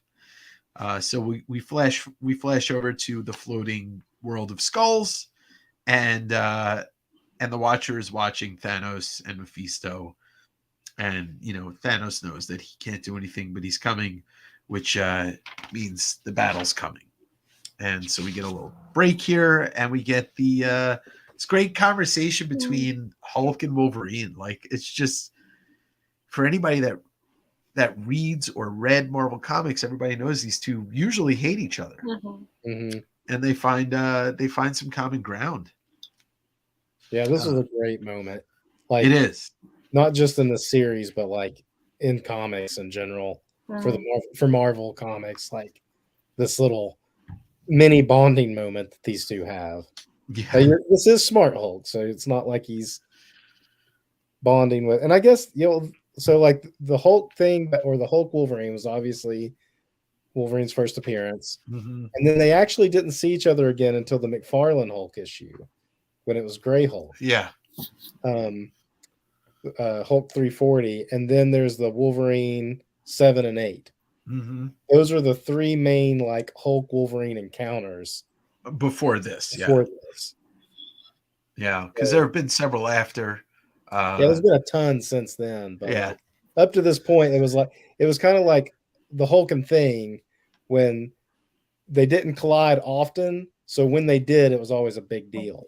And the same thing with Hulk and Wolverine, or Wolverine and Sabretooth. Originally, they didn't collide very often either. Yeah. So when we did get a Wolverine Sabretooth battle, it was like, oh man, it's on. But then after like so many times, it just kind of becomes cliche that it's like it's hard to make it like super impactful. But this was like a great moment. Yeah, this was a culmination of that all in a meaningful way, because they're facing the end of everything. Mm-hmm. So they really kind of grounds it down. And like, if this was happening, anybody you have beef with, you just squash it. You just make amends. And it's a great conversation. Unless you're Doom, and then no, you're still out for yourself. Well, yeah. Well, with a last name like that, it's just like, just like Thanos, it's inevitable. The dialogue where at the bottom right panel where it says, "Because in our own ways, we're both monsters, pal." Yeah. I was just like, oh, there's like a huge crowd here. Like, we leveled the playing field. This is great. It's true. It's true. And then in the next page, I love when Adam Warlock comes in, and then Hulk goes, "You're a bit of a monster yourself, aren't you, Goldilocks?" I love that. Yeah. You want us to sanction Thanos? That is as good of a way of putting it as any. And then Hulk says, "You're a bit of a monster yourself, aren't you, Goldilocks?" What circumstances make of us. I mean, it is true. It's very true. Faced with anything, whatever the circumstances, that's what you're going to react to. But yeah, it's great, like very effective 2-page here, like putting that beef away. And then, Warlock saying, "Look, the two of you have been known to squash people and end people. So I need you to end Thanos." And all right, you and the Hulk have an outlook on death the others do not share, except for Doom, but he can't be trusted. And that's they understand that it's exactly what they're there for. So then Thanos has just had it. He's had it. He's like, if I can't have you, then I'm going to make you insanely jealous. And Thanos thinks he's doing it again. It's the reason why Death doesn't want him. He's trying to like he's trying to show his power and thinks that like it's like the same type of person who's like, I got a lot of money, I can get any girl I want, and just flash that money around. Well, swap out money with power. And he's like, oh well, I've created Taraxia. Lady Thanos. Yeah, which is weird because you basically just made a clone that you're now saying you're in love with. Yeah. I read it and I was like, "You got to be kidding me!" Like I really wasn't through. I was like, "You got to be kidding me!" I mean, look, Jim Starlin. The phrase didn't exist back in 1991 in large, but toxic masculinity is exactly what Thanos represents in this. Yeah, yeah. You know, like, oh, I can bang myself. I don't need anybody else. There's another dialogue, and it had to do with like toxic masculinity, and I read it and I was like, I mean, forgot what it was. If I come across it, it was like laughable. Yeah, I mean, it pertains to any male leader. I mean, this can represent so many people in the course of history, before it and after it. I mean, you know, this is what it is. It's the power that the ultimate power corrupts ultimately. And, you know, you can take Thanos and swap him out for Hitler. You could swap him out for, you know, for Stalin. You could swap him out for Trump. You know, you could swap him out for any of these leaders that try and flex their power and think that that's what impresses people. And it only impresses stupid people. Right. Or the weak-minded, I should say. Like, well, I mean, Taraxia is a perfect example because she seems like a very blank canvas with nothing added to it. Yeah. But this is the best. This panel, these panels right here. I mean, this is just it's laughable, but it hurts. It let you laugh so bad. It's like it made me mad. Like, I don't know why. Like because it's not an angry panel, but I literally read it. And I was like, why am I mad? Like, why am I angry right now? I was just like, you got to be kidding me. Because I think deep down inside, like you feel a tiny bit of sympathy. I tried to say sympathy for Thanos, and I just said sympathy. Sympathy for Thanos because, like, even though he's a jerk off, like she won't even look at him. I don't know. I was all with Death on this side. That's so funny. Maybe it's just like a woman's perspective, but I literally just looked at it and I was like, you go, girl. You don't get I'm totally on her side too, but like you can't help but like he's getting angry and you're just like, there's no argument. And so like you're like, come on, say something, argue with him, call him an asshole. I wasn't there. Maybe I'm like a cold shoulder person, but I was just like, girl, yeah, you hold yourself. Like, don't cave. Don't give in to this, like, because you stand strong. Yeah. No, I love it. I love it. It's so I'm like cheering on Death. It's so funny. That's okay. I cheer it on every once in a while for certain people on this planet. Just kidding. All right, so here we go. So we get everybody in one room. This is George Perez put everybody in the page, and Warlock says, "Prepare thyselves for battle, most fierce and awesome." Very interesting choice of words. And so Strange creates this thing, which is a spell that's going to give them the power to breathe in the vacuum of space for an hour. It's kind of weird. Why couldn't he just do it for like 5 hours?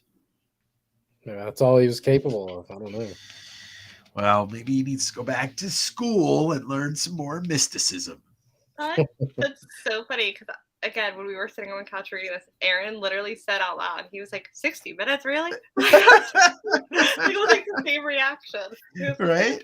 You got 60 minutes to go beat the omnipotent it was very warmongering like entity. Yeah. This guy's got all the power in the galaxy, but you only have 60 minutes to do it. Otherwise, you're gonna die. It's like, otherwise you're gonna die if you don't die. It's like you either have to kill him in 60 minutes or die. If he doesn't kill you, you still die. Within an hour and 1 minute, you're screwed. Yeah, right, Yeah. right. So Surfer and Morlock take off, and they're holding back, and Surfer doesn't like it. He says it. I don't like being held in reserve. My strength is returned, but it's it's the final play. Warlock. It's the Doctor Strange moment. It's this. The end game, yeah.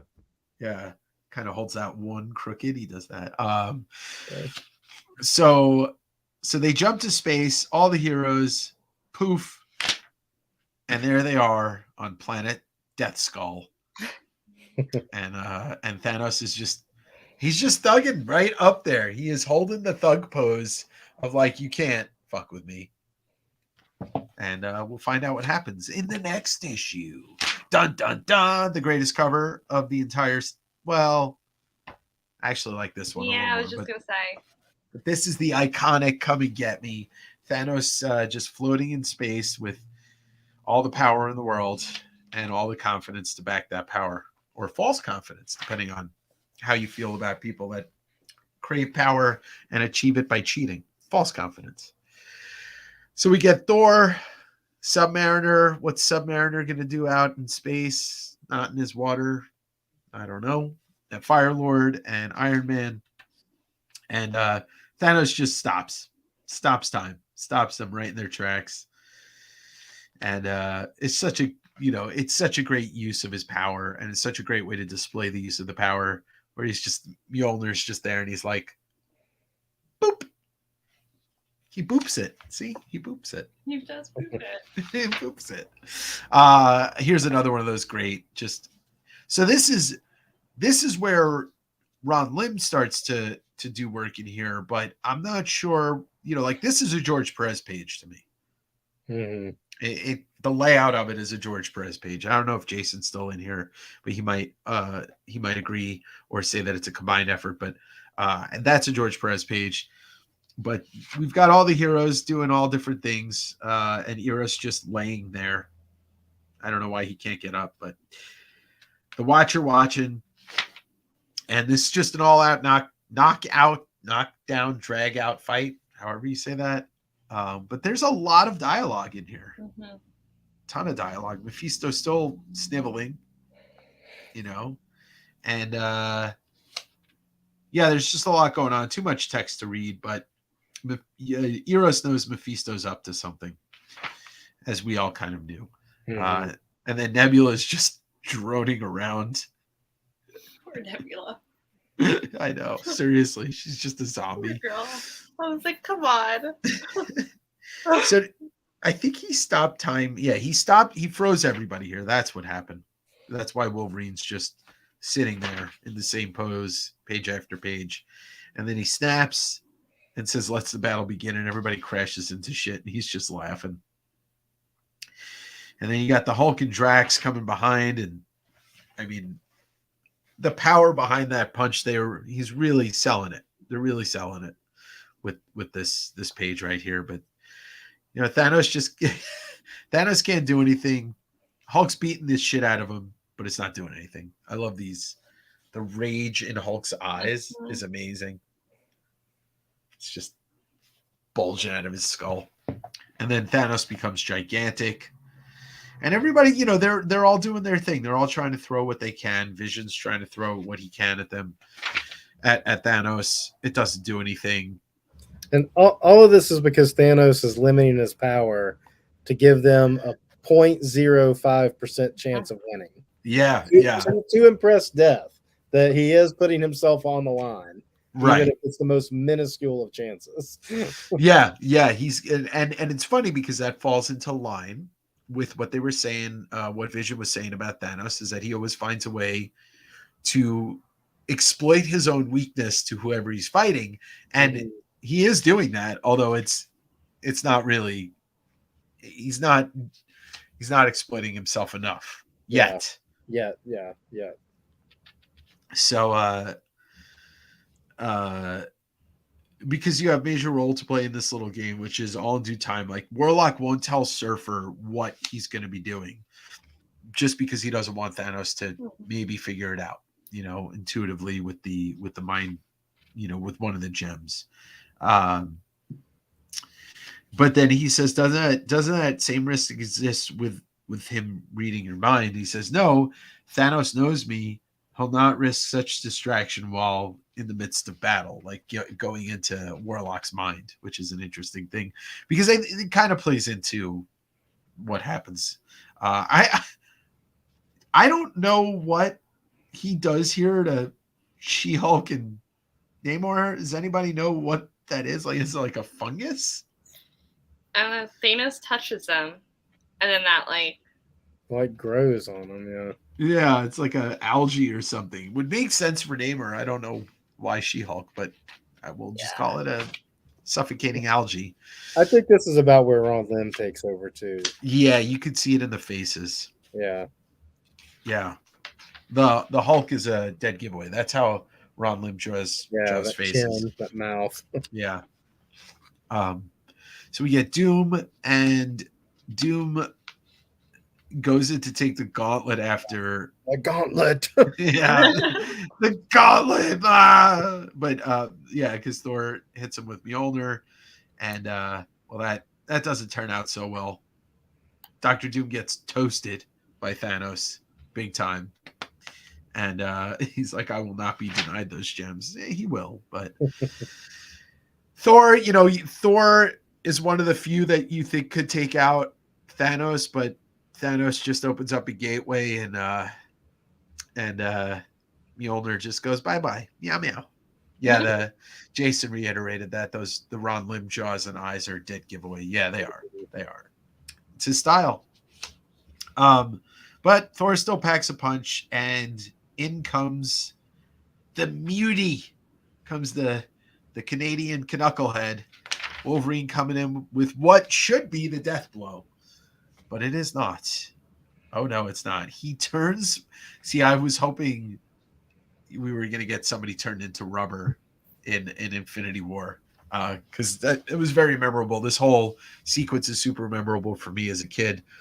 I was a huge Wolverine fan, so it was like, oh, Wolverine's going to take him out. Oh, no. But he got his shot in. He got his shot in. So then we get the... I guess that's the in-betweener. And right? Is that the in-betweener? Is that That's Eternity, isn't it? That's Eternity. Yeah. Eternity's like, hey, we want in. And Warlock's like, not yet. Get out of here. And Surfer's pissed off because he thinks that he's playing a game. And I loved that this whole conversation between Surfer and Warlock. I loved it. Mm-hmm. It's great. It's great. It serves the. I just felt like, because you knew that he's up to something you don't want. It's like, not yet. Sit down. Not yet. It's just kind of like. And there's the Surfer being a good-hearted character. He doesn't like the idea of people who he's considered friends and comrades and stuff like being used as pawns to this. Right. Yeah. He's noble, but he's also still, and he says it. I think it was in. I was just gonna say, he says something about like, I can't just sit back and watch my friends like go through this, or something to that effect. And it's because he's still human at heart. Like he's a cosmic being, but he's human. That's right. Thanos does take out Wolverine's adamantium before Magneto ever did, or at least he turns him into rubber. Yeah, does he take it? He doesn't really take it out. He just like twists the unbreakable metal. Yeah, he just rubberizes him. Yeah. Tyler said, going through this comic makes me wish that the movie was more like the book. The MCU was great to this point, but would have been unreal. Yeah, but that's what we said at the beginning. It just would have been it would have taken 20 years to pull all of this together with these characters, because even if you did some of the swaps, you wouldn't have been like bringing Surfer in requires the entire existence of the cosmic universe. Bringing the X-Men in. So it would have been really impossible. It'll be interesting to see how they change Secret Wars to fit all of the characters that are going to be in it by that time, and take out some of the ones. But I still think that and this is just a little side tangent, if they do recast Jonathan Majors, or they do just kind of kill the idea of Kang, what if Thanos comes back as a Kang variant or something like that. Mhm. And then the Secret Wars just becomes like a different version of that with Thanos. I don't know. We'll see. Yeah. Only I time will think tell. they're going to lean towards the Hickman Secret Wars Which is more a so. smarter idea. Yeah. You know. Okay, so back to the story. We got Cyclops and Scarlet Witch, and Scarlet Witch is not as powerful in this as she was, and as she is in the comics now, or as she was in the movies. She gets taken out real quick, and then Cyclops, he tries to toast Thanos. Doesn't do anything. Iron Man comes in. I love what he does to Cyclops. To me, Cyclops gets what he deserves. He's a dick anyway. But he gets a block on his head and then suffocates. I bet you what they probably wanted to do, but they probably weren't allowed, is have the optic beams blast back into his head and explode him. But kind of, I was thinking about like what they did to Black Bolt in the Doctor Strange movie, where he blows his own head up pretty much. I think that's what they should have done with Cyclops. But we do get a little nod to Infinity Gauntlet in the MCU, because what Thanos does to Vision is pretty much what he does to Vision at the end of Infinity War. And then yeah, I love that. It's brutal. Like, it's pretty interesting how like the fight intensifies and then it just goes brutal. Like, it goes from being like, oh, he blasts this guy, he blasts that guy, to suffocating Cyclops, ripping insides out of Vision. Thor reverts to Eric Masterson and starts choking. Cloak opens up and swallows up Thanos. Thanos explodes Cloak. Like, there's no bit of Cloak left. And so I love the brutality gets up, because you have to up the stakes. Otherwise, there's no reason to have a story. Tyler, we talked about this. Doctor Strange put cast a spell that gave them breathing air for 60 minutes. Not 61. Only 60 minutes. 60 minutes, yeah. But I think this is ending in about 3. Yeah, seriously, it is. Thanos comes out of Cloak and says supremacy cannot be imprisoned. Sounds very dictatorish. My divinity is absolute. And then Cap says yours is a false godhood, Titan, and all false gods eventually fall. Also, the righteous speech there from America's ass.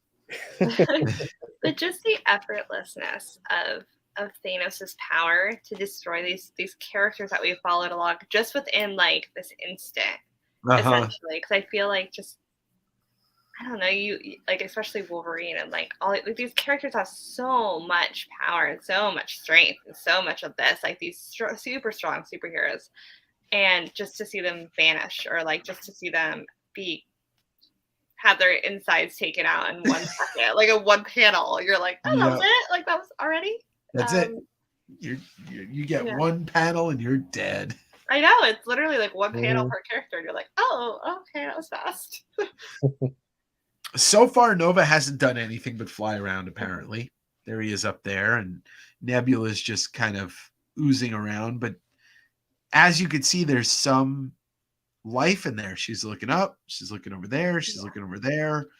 The hammer comes back. Thor's alive again. Thanos doesn't even bother killing Drax and Firelord. He sends them back to the prehistoric times.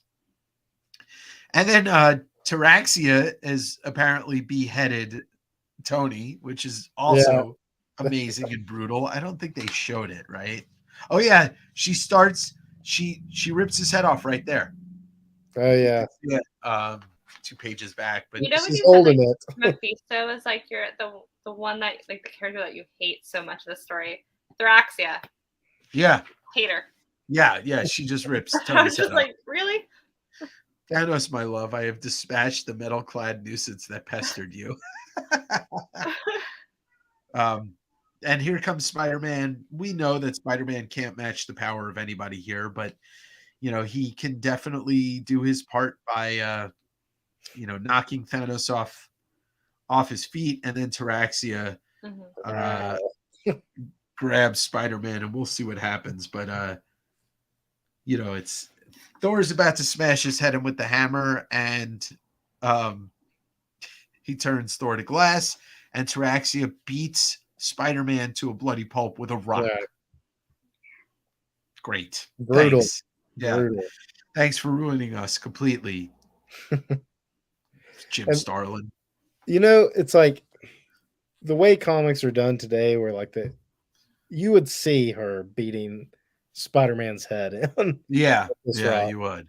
I like this better. It's like just the idea. It's like without even seeing it, I'm already picturing it in my head of, oh, Spider-Man, one of my favorite characters. This bloody rock is coming up. Everybody else is dying. You know what happened. It's like, Of course. it's like it's not subtle really at all, but it's not needlessly graphic, Mm-hmm. And it's already been brutal enough that like the brutality doesn't need to be hammered home, pun intended, because of what Yeah. happens to Thanos. But we do have to pause and show this. There it is. I mean, like right from the book, Thanos is inevitable. Mhm. I mean, that's there's no better tribute to Jim Starlin's work in the movie than that right there. So it's funny that he turned Thor into glass, and then Nova comes in, finally tries to do something. He turns Nova into these like colored like Legos, Yeah.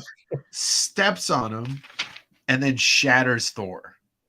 And that's basically just laid waste to everybody. And then Quasar, who actually is, he's got his quantum bands, he's formidable, he's powerful. Last 1.5 seconds, 3 panels, 1, 2, 3, hands are blown up, and then not to add insult to injury, but he's got no hands left, and then Thanos just blasts him into nothing. Another effective panel. You got Rubber Wolverine ripped out Inside's vision, suffocated Cyclops. There's Iron Man's head in his body, dead Spider-Man, and the rest of what's left of Namor and Iron Man's head is over there too. Yeah, his head's here and his body's here.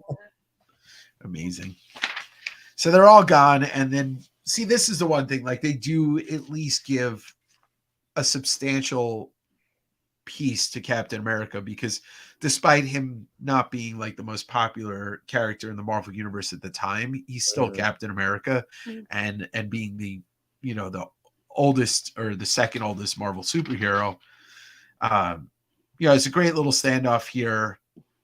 You think that Cap is going to actually do something, and Thanos kind of cheats, has his ankles held and smashes the shield, and he gets ready to.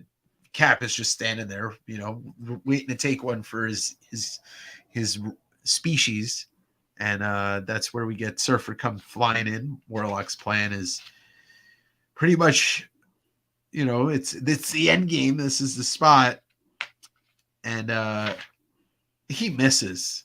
He totally misses. It's kind of sad. Yeah. And he was supposed to go in and grab the gauntlet, yeah.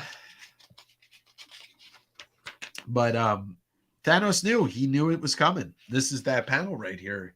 Like whenever he senses something, they always do that panel where he's got like a little spark in his eye.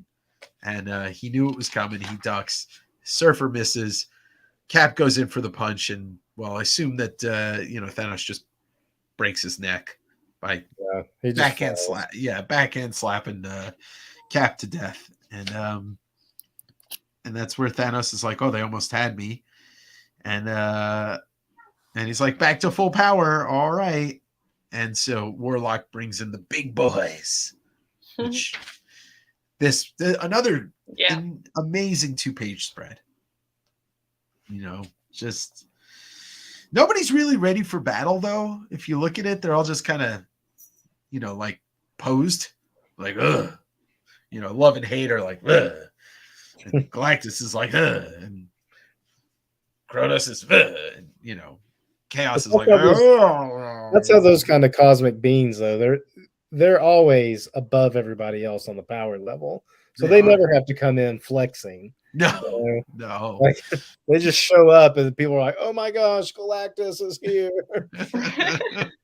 We also get a reaction from Nebula. She's having a reaction as to what's happening right there, which is interesting, and that'll play a major part. It is kind of strange that Taraxia is wearing exactly the same thing as Thanos.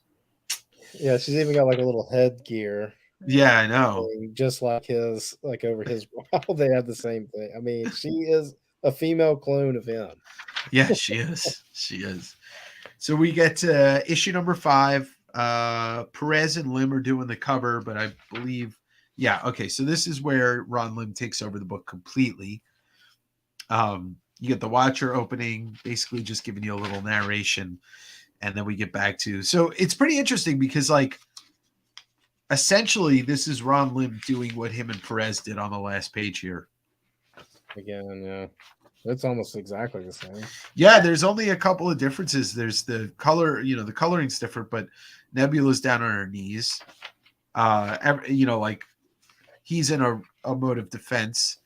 Taraxia's kind of in astonishment. And yeah, Galactus doing the Run DMC pose. There you go. But yeah, they're ready to attack now, and so we get into it. He challenges them. Mephisto's like, I fancy your brother is about to put down quite a show for us young Eros. With such grand forces aligned against him, Thanos will unleash the full fury of his power. And well, he does. And it turns into like one of the greatest coloring jobs in recent, like at that point at Marvel Comics. Like these 2 pages are incredible.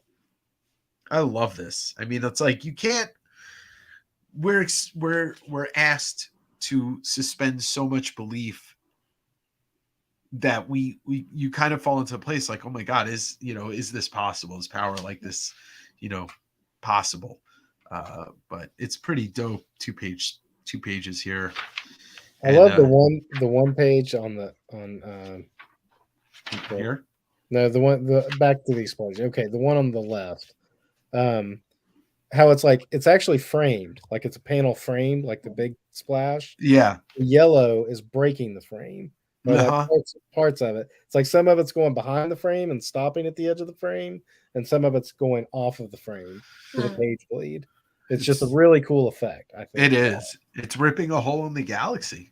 Yeah. And in our galaxy. I love how anyone who was evil in comics or cartoons in the 90s, they had winged eyebrows. That is true. It is true. It's a lot of winged eyebrows here. Well, Eros kind of has them too. Yeah. But like Thanos has them in his headpiece. So Eros is like, how am I still alive? And death stopped them from dying. Death saved them, which is kind of strange for Death. But she probably also knows they have a bigger piece to play in this. Yep. And it's not their time. It's not their time. That's right. So it ripped a hole in the dimension and caused an interdimensional distortion cascade. Whatever the fuck that is. If caught within its warping embrace, we will be lost. So much power ripped a hole in the universe. And there's a new ice age happening on Earth, and Annihilus just shows up because that's what Annihilus does. They're like, I don't know too much about Annihilus, but I guess they're like a species of kind of locusts, or they're invasive species that like. Yeah, I mean they're from the negative zone, so this like hole that he's ripped is opened up like, it's always needed a device to get to the negative zone. Mm-hmm. So this hole that he's created is basically opened up something for Annihilus to get through. Okay. And Annihilus sees the opportunity and is like, let's go through the hole.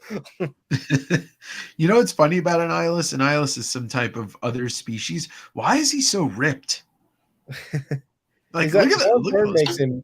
John Byrne makes it though, where that's like kind of a robot body, and the head pops out, and it's like a little tiny like bug body, like underneath that like purple part behind his head. Like Uh, underneath it is like a little tiny body, and the suit interesting. part is like kind of like a mech suit in a way. See, But that's Byrne added that later. That wasn't okay. so. It's one of those characters I don't know a lot about. Like I have not read a lot of Fantastic Four or Avengers in my life, Mhm. so characters like Annihilus and Kang are kind of not unknown to me, but they're just not Mhm. characters I ever read Right. much of. So Thanos is just chilling with his wild power, and he's the Celestials are throwing planets at him. It's just absolutely wild. Like it's it's to think about it, like trying to get the reader into this space where like you're looking at this and you're like, oh, I could see this happening. Like you can't, but they do a good way of having this battle play out on the page. Kronos is throwing him through time, and Thanos is just falling through time, and then he, able to just destroy or knock out Kronos. Chaos and order and chaos are distorting him, and he just like it's like he bounces back so quick from anything that any of these beings thrown at him. But they do a good job, despite what we were talking about before with Perez being kind of the master of some of this stuff. Ron Lim does a really good job on these Yeah, I think pages so. of giving us some of the action. Could you imagine seeing some of this stuff on screen? It would have been insane. Well, do you think like when Thanos pulls the moon down on like Iron Man and everybody was kind of a nod towards the Celestials throwing the planets at That's a him? good point. Yeah, there's some of that. There definitely is, like within the bounds of what they were able to do. Yeah. With the CG. I don't know if you could have done this. The budget might have been triple what it was. But yeah, it's such a great way to display this unimaginable battle, and Thanos basically just sucks it all in, and you see the perspective of Surfer and Warlock outside it, and this is what's happening with the battle, and then you get Thanos is like he's regretting, all of a sudden he's having these regrets at a rapid pace, and he's like, what madness is this? And it's love and hate screwing with his emotions. He blasts them, and then all of a sudden Hellfire comes, and without much there's no foreshadowing of it immediately. It's all what we've seen in the last couple issues, but Mephisto tries to grab the gauntlet, and it doesn't work. It doesn't work at all, and he's about to get choked out, and here comes Death, and Death is like, you need to stop, but she doesn't actually say that because she's not talking to him. I am so for her. She's like my homegirl. I'm just like, girl, yes. Carrie, tomorrow your little like your like away message to say, Death is my homegirl. And Thanos is like, I offered you the universe, and then everybody attacks him at once, and that's it. Like, it's over. He's done with it. I like her power. That like this is the only time we really see her power. Yeah, It's yeah. black. It's just black. It's just death. Yeah. It's nothingness. It's the end. I mean, you can see some of it over here too. Everybody goes against Thanos right here in this panel, and he just basically, he doesn't even do anything. He just sucks it all in. I imagine what he does, he absorbs it all, blasts it all out, and they're all just trapped. And the floating world of Skull is now the floating world of Thanos, which is one of the little details I like, is that I don't think it had changed before this, right? No, I think this is it. Yeah. Yeah, it changes right there in that moment. And it's just, it's Thanos, and everybody's trapped in there. You can see Mephisto here, Epoch there. I guess that's still Eros and Nebula in the bubble there. Mm-hmm. I know I saw Death in here somewhere. She's here somewhere, but I don't know where she is. And here he goes. He's like, okay, I've got my my sex twin, and Freaking uh, Axia, man. what'd you say? I can't. It's hilarious. You know what's beautiful about comics is they bring out all these emotions in me, maybe for other people too, that I didn't even know I had. And I literally am just like, I do not like her. Like, she makes me so mad. I'm not an angry person, but she makes me so mad. She makes you mad, and death is your homegirl. I mean, Yeah, like totally. these are emotions that you didn't know you I needed should to probably have. work through those, yeah, 100%. But start. Oh, it's great. I mean, that's like you said, it's the thing about stories, the thing about comics. So everything's destroyed.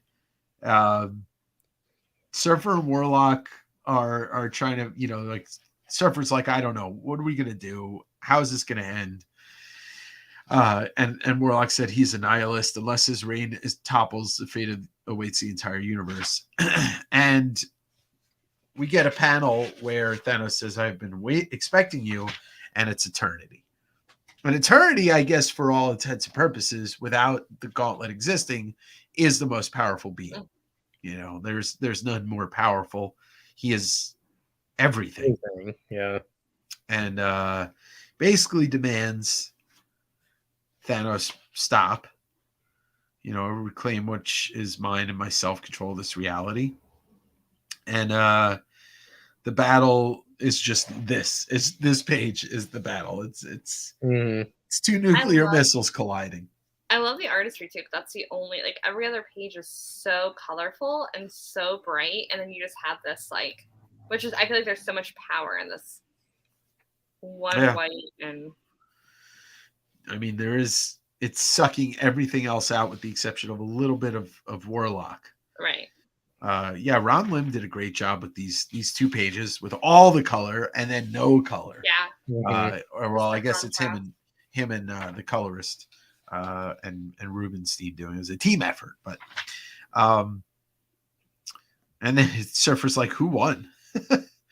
Who won? And then there's just there's nothing, but they return back to Doctor Strange, who's basically playing coach. If Warlock's the quarterback and Surfer's the running back, then Doctor Strange is the coach, or the offensive coach. I don't know. I love this though. How goes the struggle? Poorly. Horrendously. Just one word for each, like deadpan, nothing. Just that. So it looks like that. Yeah. So Eternity gets imprisoned, and Thanos looks like he's kind of down and out for the count, but he's not, because he's literally now taking the place of Eternity. Yeah, which is also one of the more striking images of the entire series. Absolutely. Yeah. And so here it comes. You don't see it coming at all. You really don't. Like, the one being that you don't think is going to actually do something, and it's right here. You see Nebula, and it's Thanos's kind of husk, but the gauntlet's still there. And once again, he did this to himself. He left himself vulnerable, and she looks down. Thanos being powerful, Taraxi and Eros being bewildered. Nebula's like, wait, yeah. Taraxia realizes it. Thanos realizes it. And it was too quick to happen. And Nebula, my girl Nebula. Yeah. I mean, the one that you treat, my girl Nebula. you treat her the worst, it's gonna come back to haunt you. And we get Nebula with the gauntlet. And I love the flare up of energy coming off of Thanos' body. Yeah. His face too. Yeah, it's this right here. You mean this panel? Yep, Yeah. it's like his face is part of the energy coming off. Yep, it's right there. And Nebula has the gauntlet and just snaps Taraxia and Thanos into space, and I guess kind of kills him. This is, I think, if we're gonna find, you don't think even Nebula, right? You don't think that Nebula has any mobility in there. She goes and grabs the gauntlet. I will say this is like maybe the only point of the story where I feel like they were rushing it a little bit. Mhm.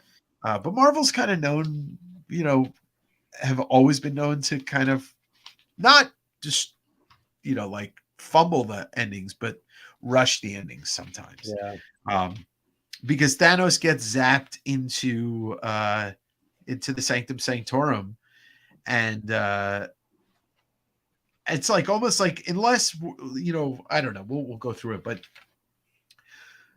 Thanos comes face to face, and Surfer tries to take him out. Doctor Strange needs to stop this, and all the heroes get poofed back into the Sanctum Sanctorum that are still alive, and they break up Thanos and Surfer.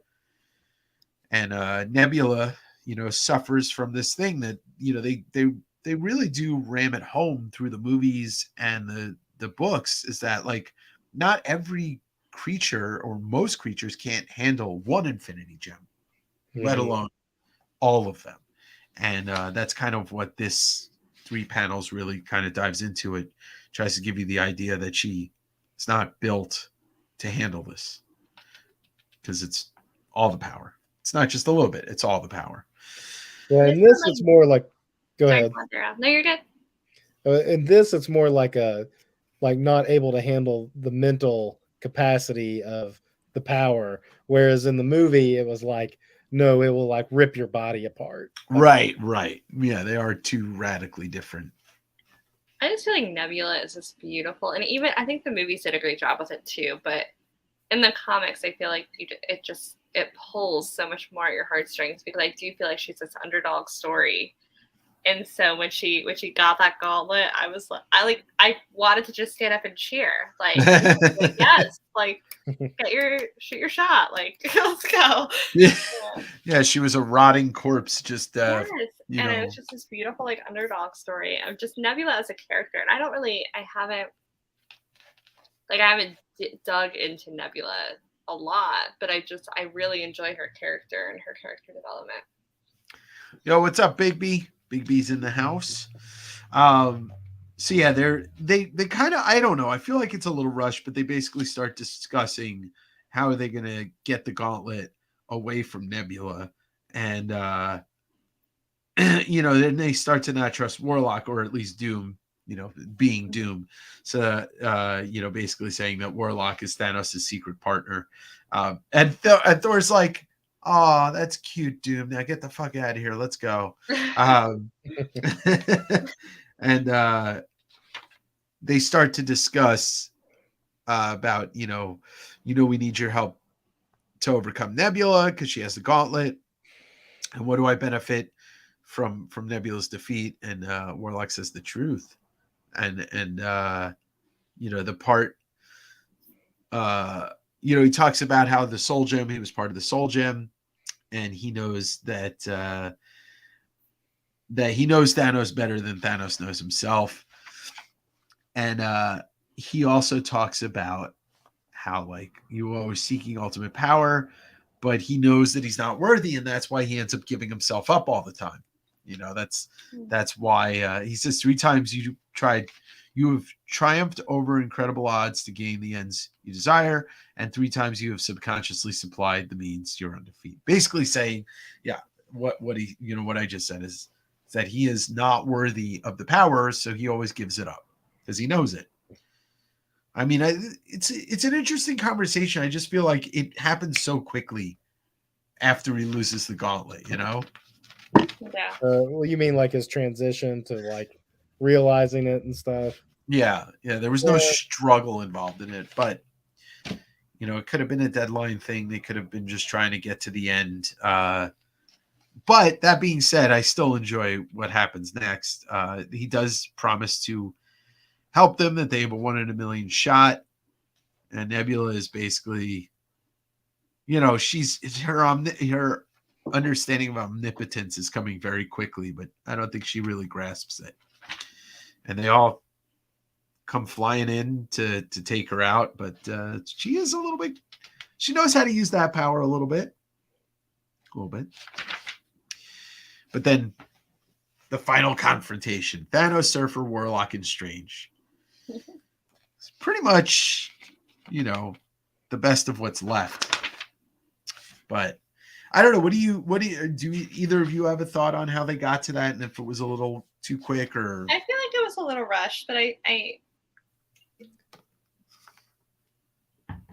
Yeah, Okay. I mean, like I yeah, didn't think about it too much in the moment, I guess, but I just can thought it go was either odd. way. It's like we've spent 5 issues like throwing literally everything from the Marvel universe at Thanos, and all of a sudden it's just like now he's like, okay, now I'm actually on your side.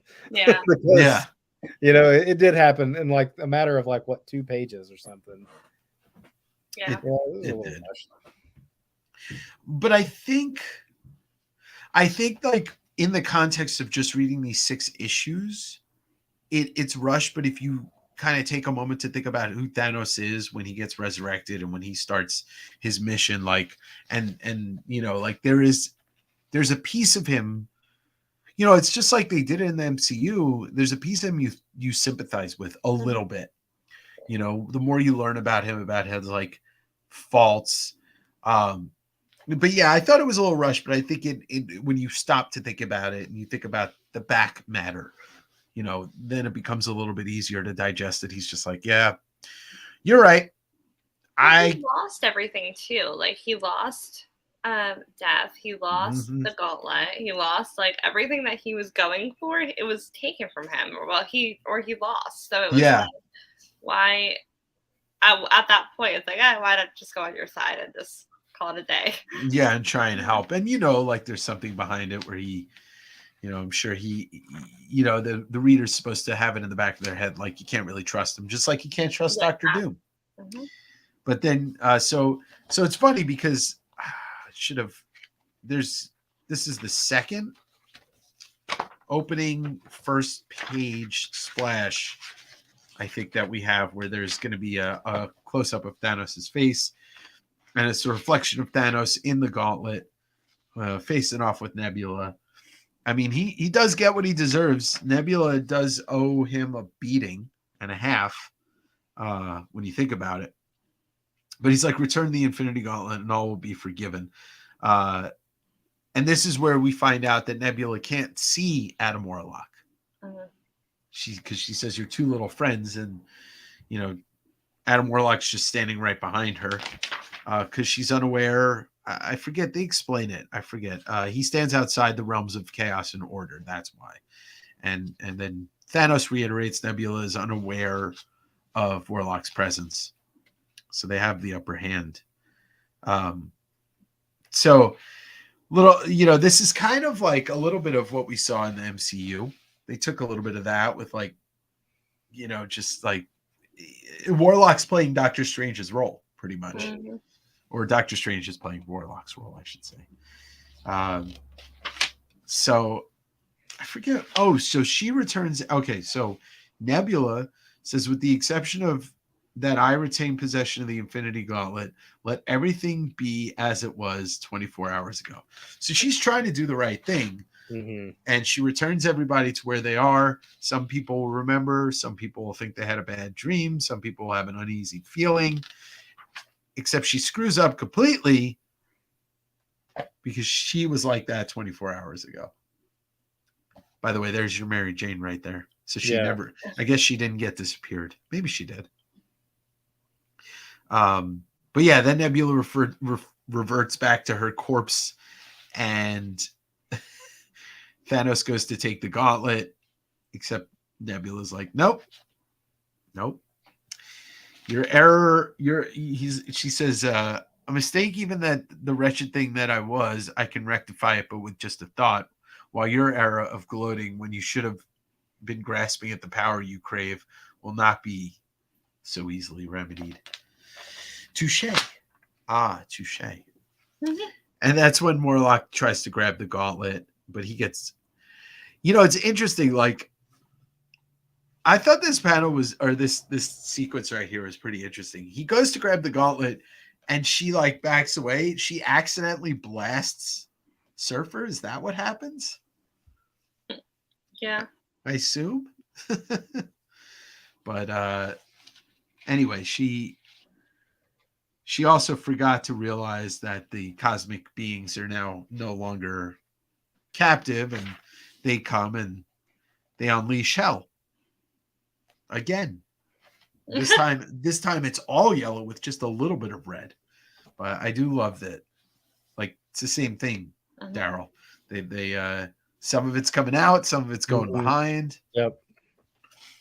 So this is the only part that I found to be like a bit confusing.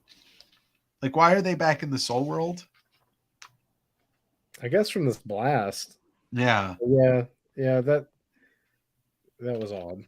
Yeah. Were they in the soul world 24 hours ago? No, not Surfer. Maybe Warlock, but not Surfer. Warlock probably was. Yeah. Then I don't know. Yeah, this is the only thing. Like, this is the only part I think of Infinity Gauntlet that doesn't work for me. But it's, in the grand scheme of things, it's fine. He talks. I need a spiritual. So now what? I must be done. I do what must be done, but I will need your assistance. In what fashion? Can you not guess? No, neither can I. I'm in need of a spiritual anchor. In order to fulfill that function, we must. And then it just cuts to the cosmic battle. I love the perspective on this. Mhm. I love this this 2-page splash. You're looking up from, I guess, the floating skull world, because you're not looking up from Nebula's perspective either. You're under her, and I absolutely love this page, and it just kind of drills home how powerful these beings are, but how much more powerful the gauntlet wielder is. And so it's a light show, and so Surfer got blasted. Yeah, that's the thing. Like, he gets blasted in the chest, but then falls. Yeah, and Warlock, I don't even know what. Yeah, it's a little confusing. I feel like it's the only confusing part of this. Yeah. But I kind of glazed over this entire sequence because I don't really know what the hell they're talking about. But Adam Warlock becomes giant. I don't know. And now he's Eternity. Yeah, I don't know what's going on. But it looks cool. It looks cool. It looks great. We need to wrap this up somehow. Yeah. It's almost like the story got away from him a little bit here at the end. Right, just a little bit, like just enough. And then, like, here's Gamora all of a sudden. Gamora was not in this. Maybe she was in one of the she side. blipped out. She blipped out. Oh, she did. That's okay. So she early blipped on, like in the second issue, I guess. Yeah. Did Warlock try to take on the soul? This is probably really bad terminology, but take on the soul of eternity. Is that how he became?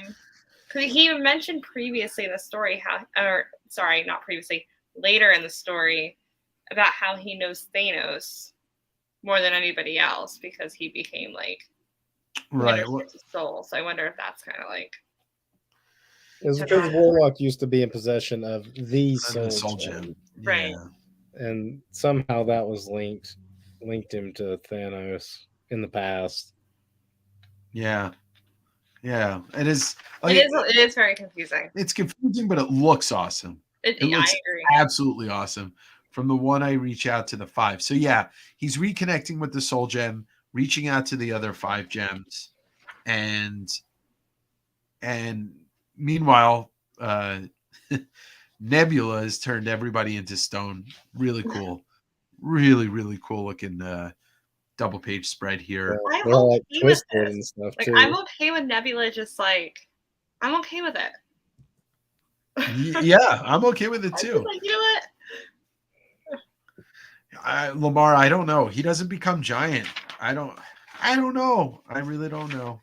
I don't know. We just got it. They're in the gem. Soul World is in the soul gem. Yeah. And somehow he's reaching out from the soul gem to the other ones to, I guess, take control of it, from the inside. Yeah. Something like that. But Nebula is, this is a great 2-page spread. She's now the omnipotent Nebula.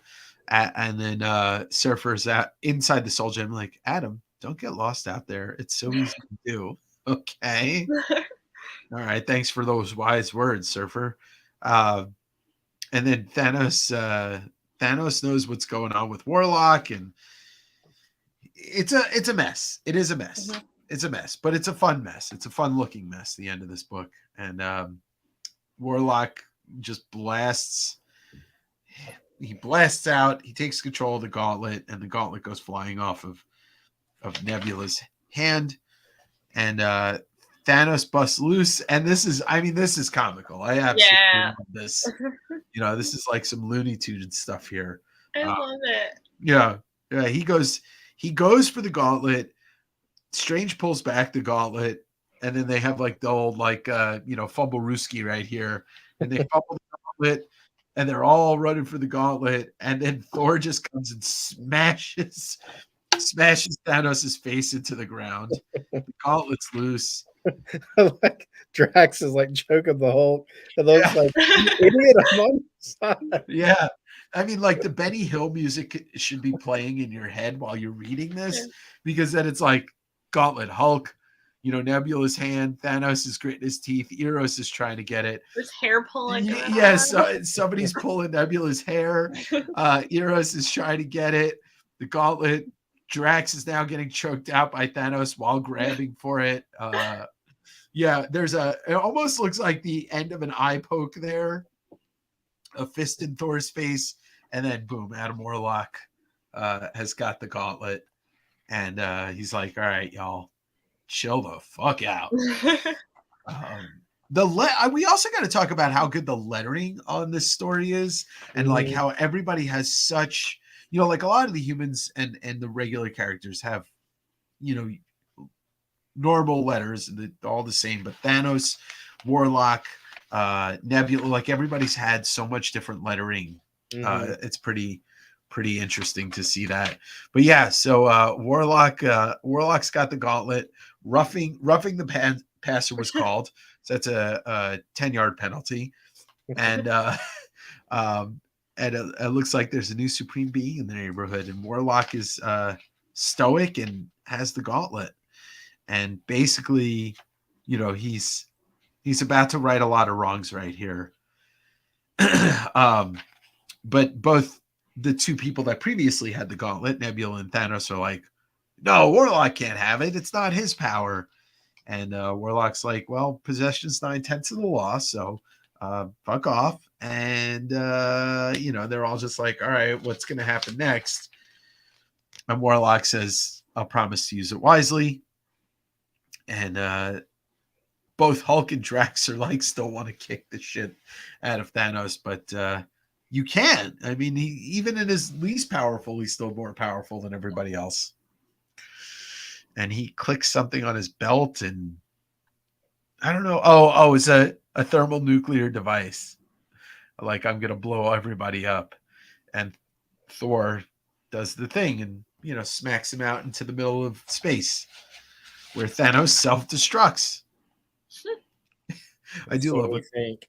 Yeah, I love how the Hulk's like, what a way to go. But so we get Warlock snapping everybody back to where they're supposed to be, except for these three, because he needs to explain to them that he's already omnipotent. He's talking about himself in the third person. He's saying, go forth and tell the masses that Adam Warlock is a god who can be trusted. And the way that they depict Warlock, you're inclined to believe it right away. That he is to be trusted. It is a 10-yard penalty, and the gauntlet turned over on downs. There you go. Who would have thought that we could have made enough football references in this comic to actually make it make sense? But it is a game, and Warlock referred to it as game multiple times. And they basically, he starts talking to them, and you kind of get the idea that he is a little, omnipotent, crazy. Mm-hmm. And you could see it in their faces. They don't know if they trust him. He says, already the distance between what I was and am is insurmountable, like an ant contemplating the cosmos. I knew it would be so, yet I still hoped. And there's a sneer on Strange's face. And then Warlock's like, I guess there's nothing really left to say. And they all kind of go towards Warlock to try and maybe subdue him, and he just thinks them back to their existence. Thanos is also a terrorist. I mean, what is this? I mean, yes, but what is this? Elaborate, Lamar. That's all I know. What I don't know what else I could say, but I would like to hear you elaborate. Not that I'm disagreeing. So Gamora and Pip are like, "Hey, homie, what's up?" And it's funny because like they kind of return back to normal, except he's omnipotent, completely like talking like a god would instead of talking like a somewhat human being or whatever he is. But this is I always like this last couple pages with the Thanos scarecrow. Yeah. And Thanos is just on his farm, like wanting to be left alone forever. But yeah, I always enjoyed the last couple pages of this where you think there's going to be another showdown, but Warlock realizes that Thanos doesn't have power that he did, so what's the point? And we get the Thanos that kind of existed at the end of Infinity War. Yeah. Mm-hmm. But Pip and Gamora are questioning why he's leaving him alive. And, he says Thanos is merely a piece like all others in the mosaic that is my universe. Without Thanos, the picture is incomplete. So he needs Thanos to be alive. But yeah, this is, that's the end of the Infinity Gauntlet. Let me know your thoughts on the end, both of you. I like the ending. I think this is where you do feel that sympathy for Thanos, because it's like you went through all that and you're still alone. Like you're left alone at the end of all of it, right? Like you went through this cosmic massive battle just to be alone at the end of it. Trying to fight for love the whole time, right? Like and it's never resolved. Right. Like not within the context of this story. But yeah, it does go to show that like people that do crave absolute power, whether for whatever reason it is, they are alone. It's not the power grab is a solitary thing. Daryl, do you hear that all the time? You hear this like the people that have the most power are the loneliest inside, right? Mm-hmm. Like, it's true. Yeah, I like these last couple of pages of retired Thanos. Yeah, Social Security retired Thanos. But yeah, like the final issue is kind of the weakest issue of the whole. For sure. Of the whole thing, just because it is like so confusing how they wrap it. Like when Nebula takes it and you're like, oh, that's how they got the gauntlet away from Thanos. I thought all that was like really good, but then it just becomes a little muddied in how they like just wrap up the whole thing, But it ends on this like calm note of like, okay, Thanos did all this, but we're just gonna leave him in his own little prison of loneliness. Which he doesn't really stay in it for too long because they enlist his help for Infinity War, but that's a different story. But yeah, he does go he does get his head chopped off, obviously, in the movie by Thor, which I actually did not like that at all. But I understood why they did that. It's a mechanism. I don't think you can't kill him and you can't cut his head off. He needs it. He's Thanos. But yeah, the last issue is definitely the weakest. It's definitely pretty looking, without a doubt. Like the art, the art does not suffer from Ron Lim taking over at all. But yeah, it's the way that they get to the end is it's kind of weak. But a part of me wishes that they split the last issue into like 2 issues to like really just kind of wrap it up nicely. But I think that would have helped. I think because there are we pointed out several instances where 1 page or 2 pages to move the story forward doesn't make sense. you know. Yeah. Mm. Because I love, like, who doesn't love this event in the Marvel universe, right? Like, who Right. doesn't love this massive? I feel like if the last issue was, a little bit, I don't want to say more because I feel like it was plenty, Yeah. but it was like, I feel like if it was broken up into 2 issues or whatever, I feel like it would have put a nice little, it would have bumped it up another level. Yeah, there would have been more I feel like, explanation. I feel like I'm gonna get like kicked out of the comic world for saying that, but Yeah. because I love this. Like, it's so, like, the story was great, the writing was great, the dialogue was great.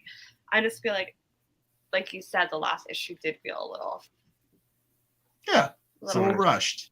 Yeah, but in the end, it was a love story, and it's not just a love story with death, but it's a love story of somebody that loves the idea of having all the power. I mean, love doesn't have to be between two creatures, people, whatever, aliens, whatever the hell Thanos and Death are, two beings, but people can love power. I mean, that's and that it's there's a lot in this story. There's a lot of interesting symbolism in here. Starlin was not afraid to show his very conservationist views, when it comes to the environment or when it comes to his, I've looked at a lot of Jim Starlin's social media stuff, and I know the type of person he is, and he's the type of person that doesn't like powerful dickheads.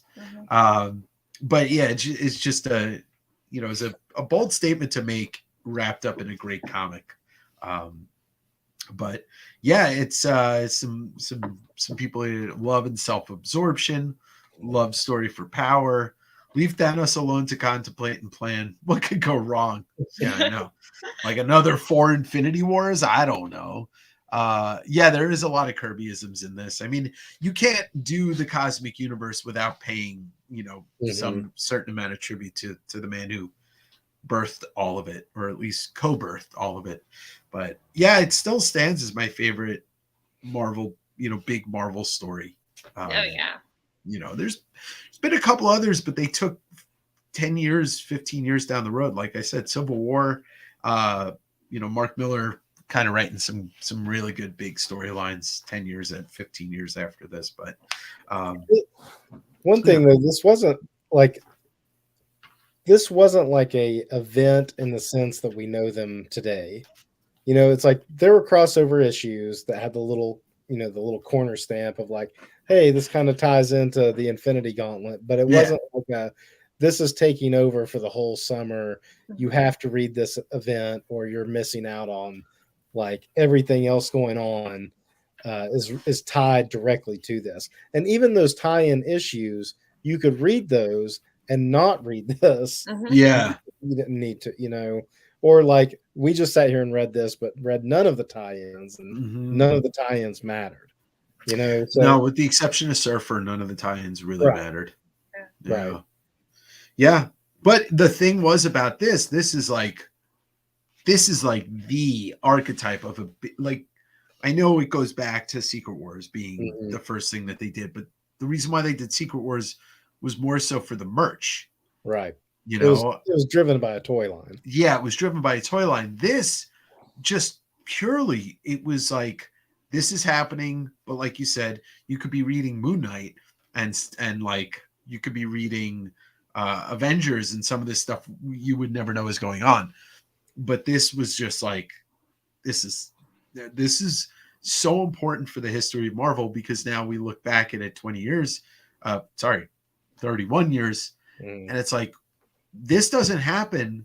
The MCU doesn't get shaped the way it gets shaped. Yeah, absolutely. And this is like, when you think about it, for generations that are younger, I mean, Carrie, your generation too, but like even younger than you, it's like they're going to look back and this is it for Thanos. Like when people think about the MCU, it's this. Absolutely.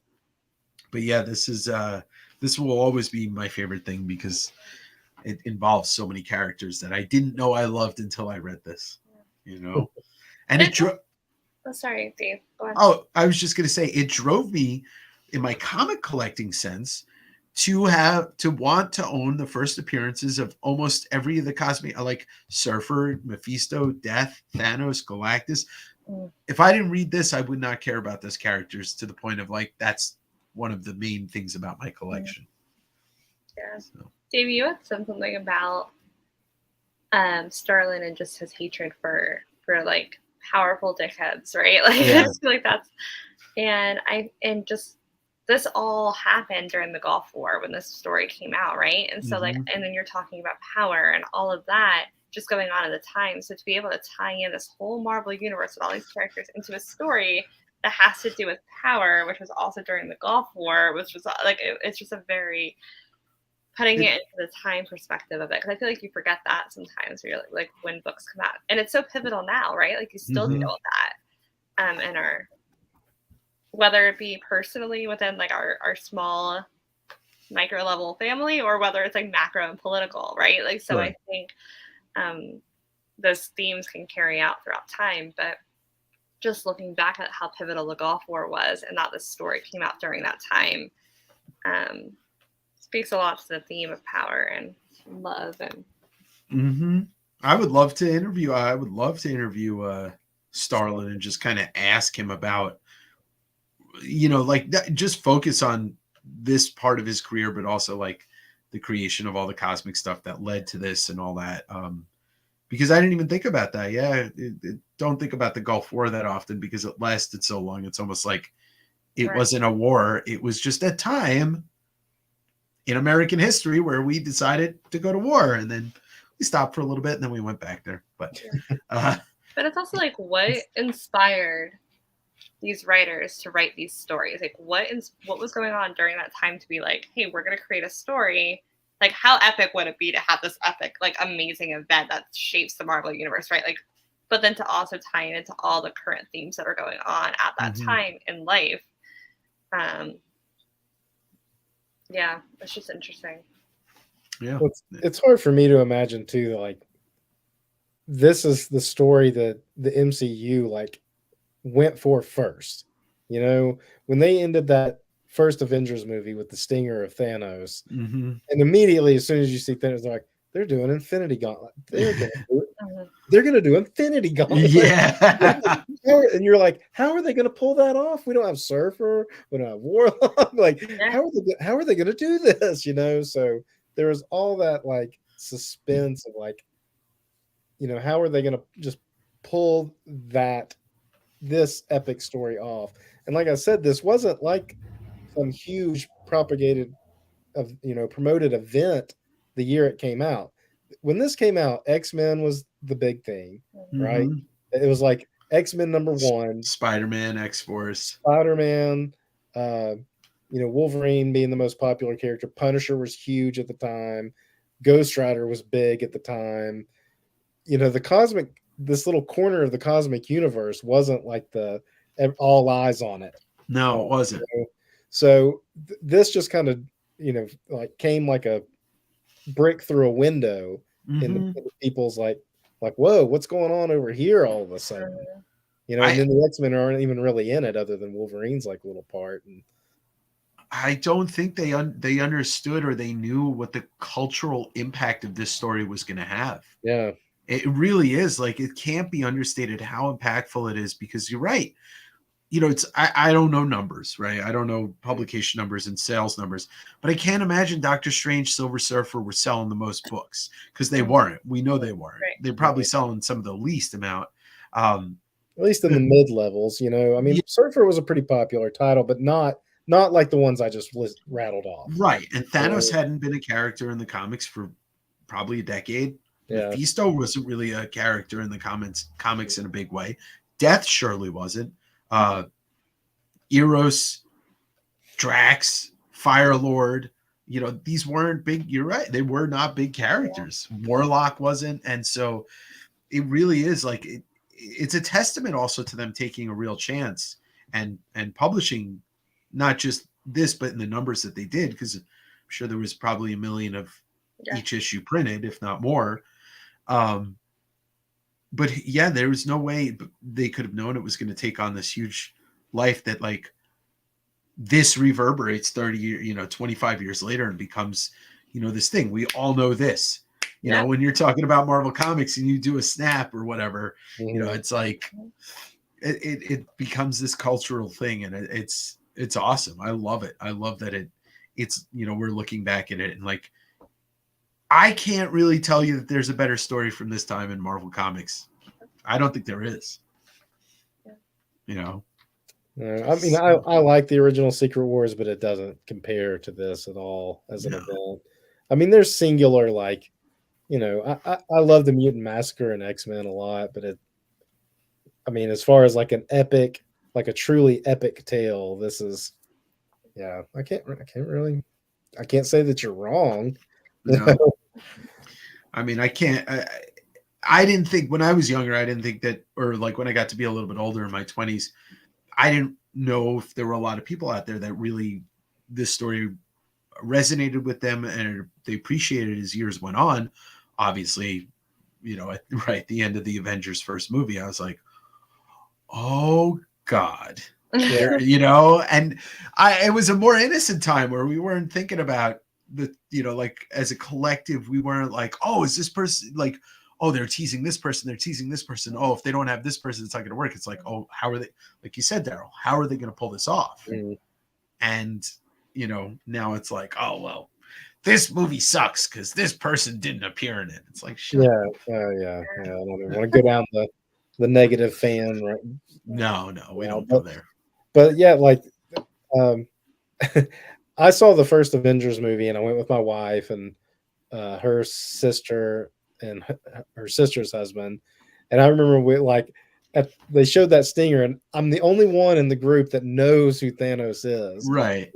And even like I have like some of my like non-comic reading friends who saw it too were like, who's that purple guy at the end? I'm like, oh man, like that's Thanos. And like what they have, if they do with his big story, I just don't know how they're going to do it. Like really? Like it's going to be pretty big. Like I just couldn't wrap my head around how they were going to do it. And of course, it took another 10 years to get to it. But sure, but everything takes time. And like we said in the beginning, they had tried to put in, all of these characters, 1, 2, 3 that weren't in there, and well, everybody else in there is on there, but it would have taken 20 years. And we'd still be sitting here waiting for it to happen. Yeah.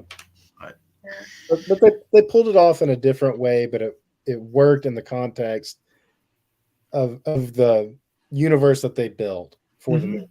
And like, Infinity War, was the culmination of all the pieces. And like everybody was in it, I guess, except Ant-Man wasn't in it. But, pretty much everybody was in that movie. And then Endgame itself was really just the core Avengers again. I mean, like Rocket and Nebula were in there, but like the story was revolving around those core Avengers from the first movie again. So to become full circle, and that's what separates it from. That was an Avengers story. Sure. Like I said, the book really is not an Avengers story. No, it's very minimally an Avengers story. They're in it and they have moments, like good, cool moments, but it's like the story is not like it's not built on stuff that happened in Avengers, so. Yeah. But we get both. We get to enjoy both. That's the greatest thing about this. Daryl, you had a really good point when you said that during the time period, it was so into like X-Men and Wolverine and Ghost Rider and all that. And I feel like it really did open up this cosmic side of comics really for people to really invest into it. And there's so much there's so much there. Like I'm really enjoying like really digging into this whole part of like the cosmic universe in Marvel, right? Like, because there is so much, and this was that pivotal story for Marvel, right? For Marvel Comics, but also for like the cosmic side of things too. And it's just been it's really neat. It's a whole other side to it. It's a great thing. It's like, yep, Carrie, I got nothing else to add to that. You said it all. It's like everybody loves the Silver Surfer too, but they also, it's like it gets glossed over. Silver Surfer always had a hard time keeping his own title. You know, it's like there's the original Stan Lee one. It only lasted what 18 or 18. Yeah. 18 issues, and then there wasn't a Silver Surfer title for over 10 years. Yeah, then then there there's was John two Byrne- number ones. Yep, there's a John Byrne one shot, and then the series that this leads to started, but it was like it took about 30 issues. I don't know what Starlin didn't launch that title. No, he didn't. I know. Marshall Rogers did the first issue. I don't think he wrote it though. And then don't forget there was the Silver Surfer Galactus Mobius. Yeah, there was that. yeah. But that was meant to be like that was just a 2-issue limited series. But that's what I'm saying. Like he was Yeah. just like limited series, and he's such a great character. I mean, Silver Surfer Black's going to be one of those ones we do eventually here, and that's another fantastic, beautifully illustrated series, and just a great story altogether. But yeah, I really think that this is like a must read for anybody, and I hope people enjoyed tonight. I had a good time with both of you. I hope we can do this again. Well, you know, it happens every month, so we'll do it again. Is there any Daryl, do you have any new YouTube stuff coming up the pipeline? I've got some stuff filmed that I just need to take the time to edit. Some stuff with my kids, and I've got a couple flip throughs I'm going to do. And I am going to do, I think, I've got 2 teenage nephews that have read the first Sandman book. And I think I'm going to try to get them to do something with me because it'll be fun getting the perspective of the youths on something like that. So Sandman's fantastic. Yeah, that's I'm going to try to get it sometime in June, but I don't know when just yet. All right. Well, everybody, I will post haste. I will put the link to Daryl's YouTube channel, but it's just Read Your Comics, right? Mm-hmm. Yep. Yeah. Like read.your.comics. Right. And then both Carrie and Daryl are on Instagram, and their names are right there. No West Coast Wednesday this Wednesday. I am taking the week off, and then I'll be back for SunDAVE sit down, and then everything will resume. But I have not picked out the book for next month's book club, but I think it's going to be something maybe short. Maybe I'll do something short instead of another 3-hour discussion on I mean, I like it. I love it, but you know, I want to try and give people a chance to like, I don't have to, I can just read one book and maybe we'll do Days of Future Past. Maybe that'll be that'd be fun. Yeah. Yeah, and it's super easy. Look at this little Days of Future Past thing I have. Just there you go. This apparently came with a DVD, I think, but it's like digest size. Oh, my green screen is picking up that one. I'm like, what's happening there? Is it made out of acetate? Did Comic Tim make that? It's just it's the 2 issues, and I mean it's pretty neat little extra piece there with the. Anything X-Men, I'm all over. So yeah, we haven't done an X-Men book yet, so that's a perfect thing to do. Yeah, 2 issues, one and then done. But well, I appreciate you both coming on tonight and taking your night and hanging out.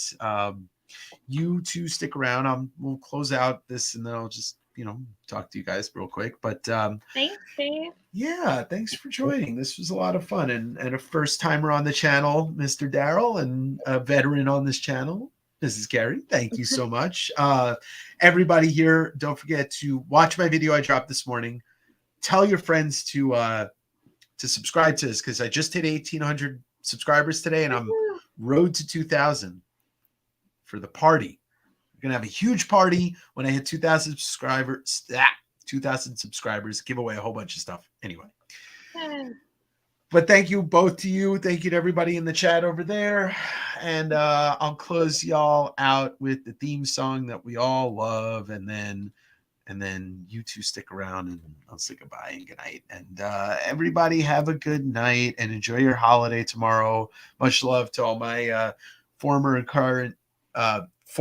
current military service members.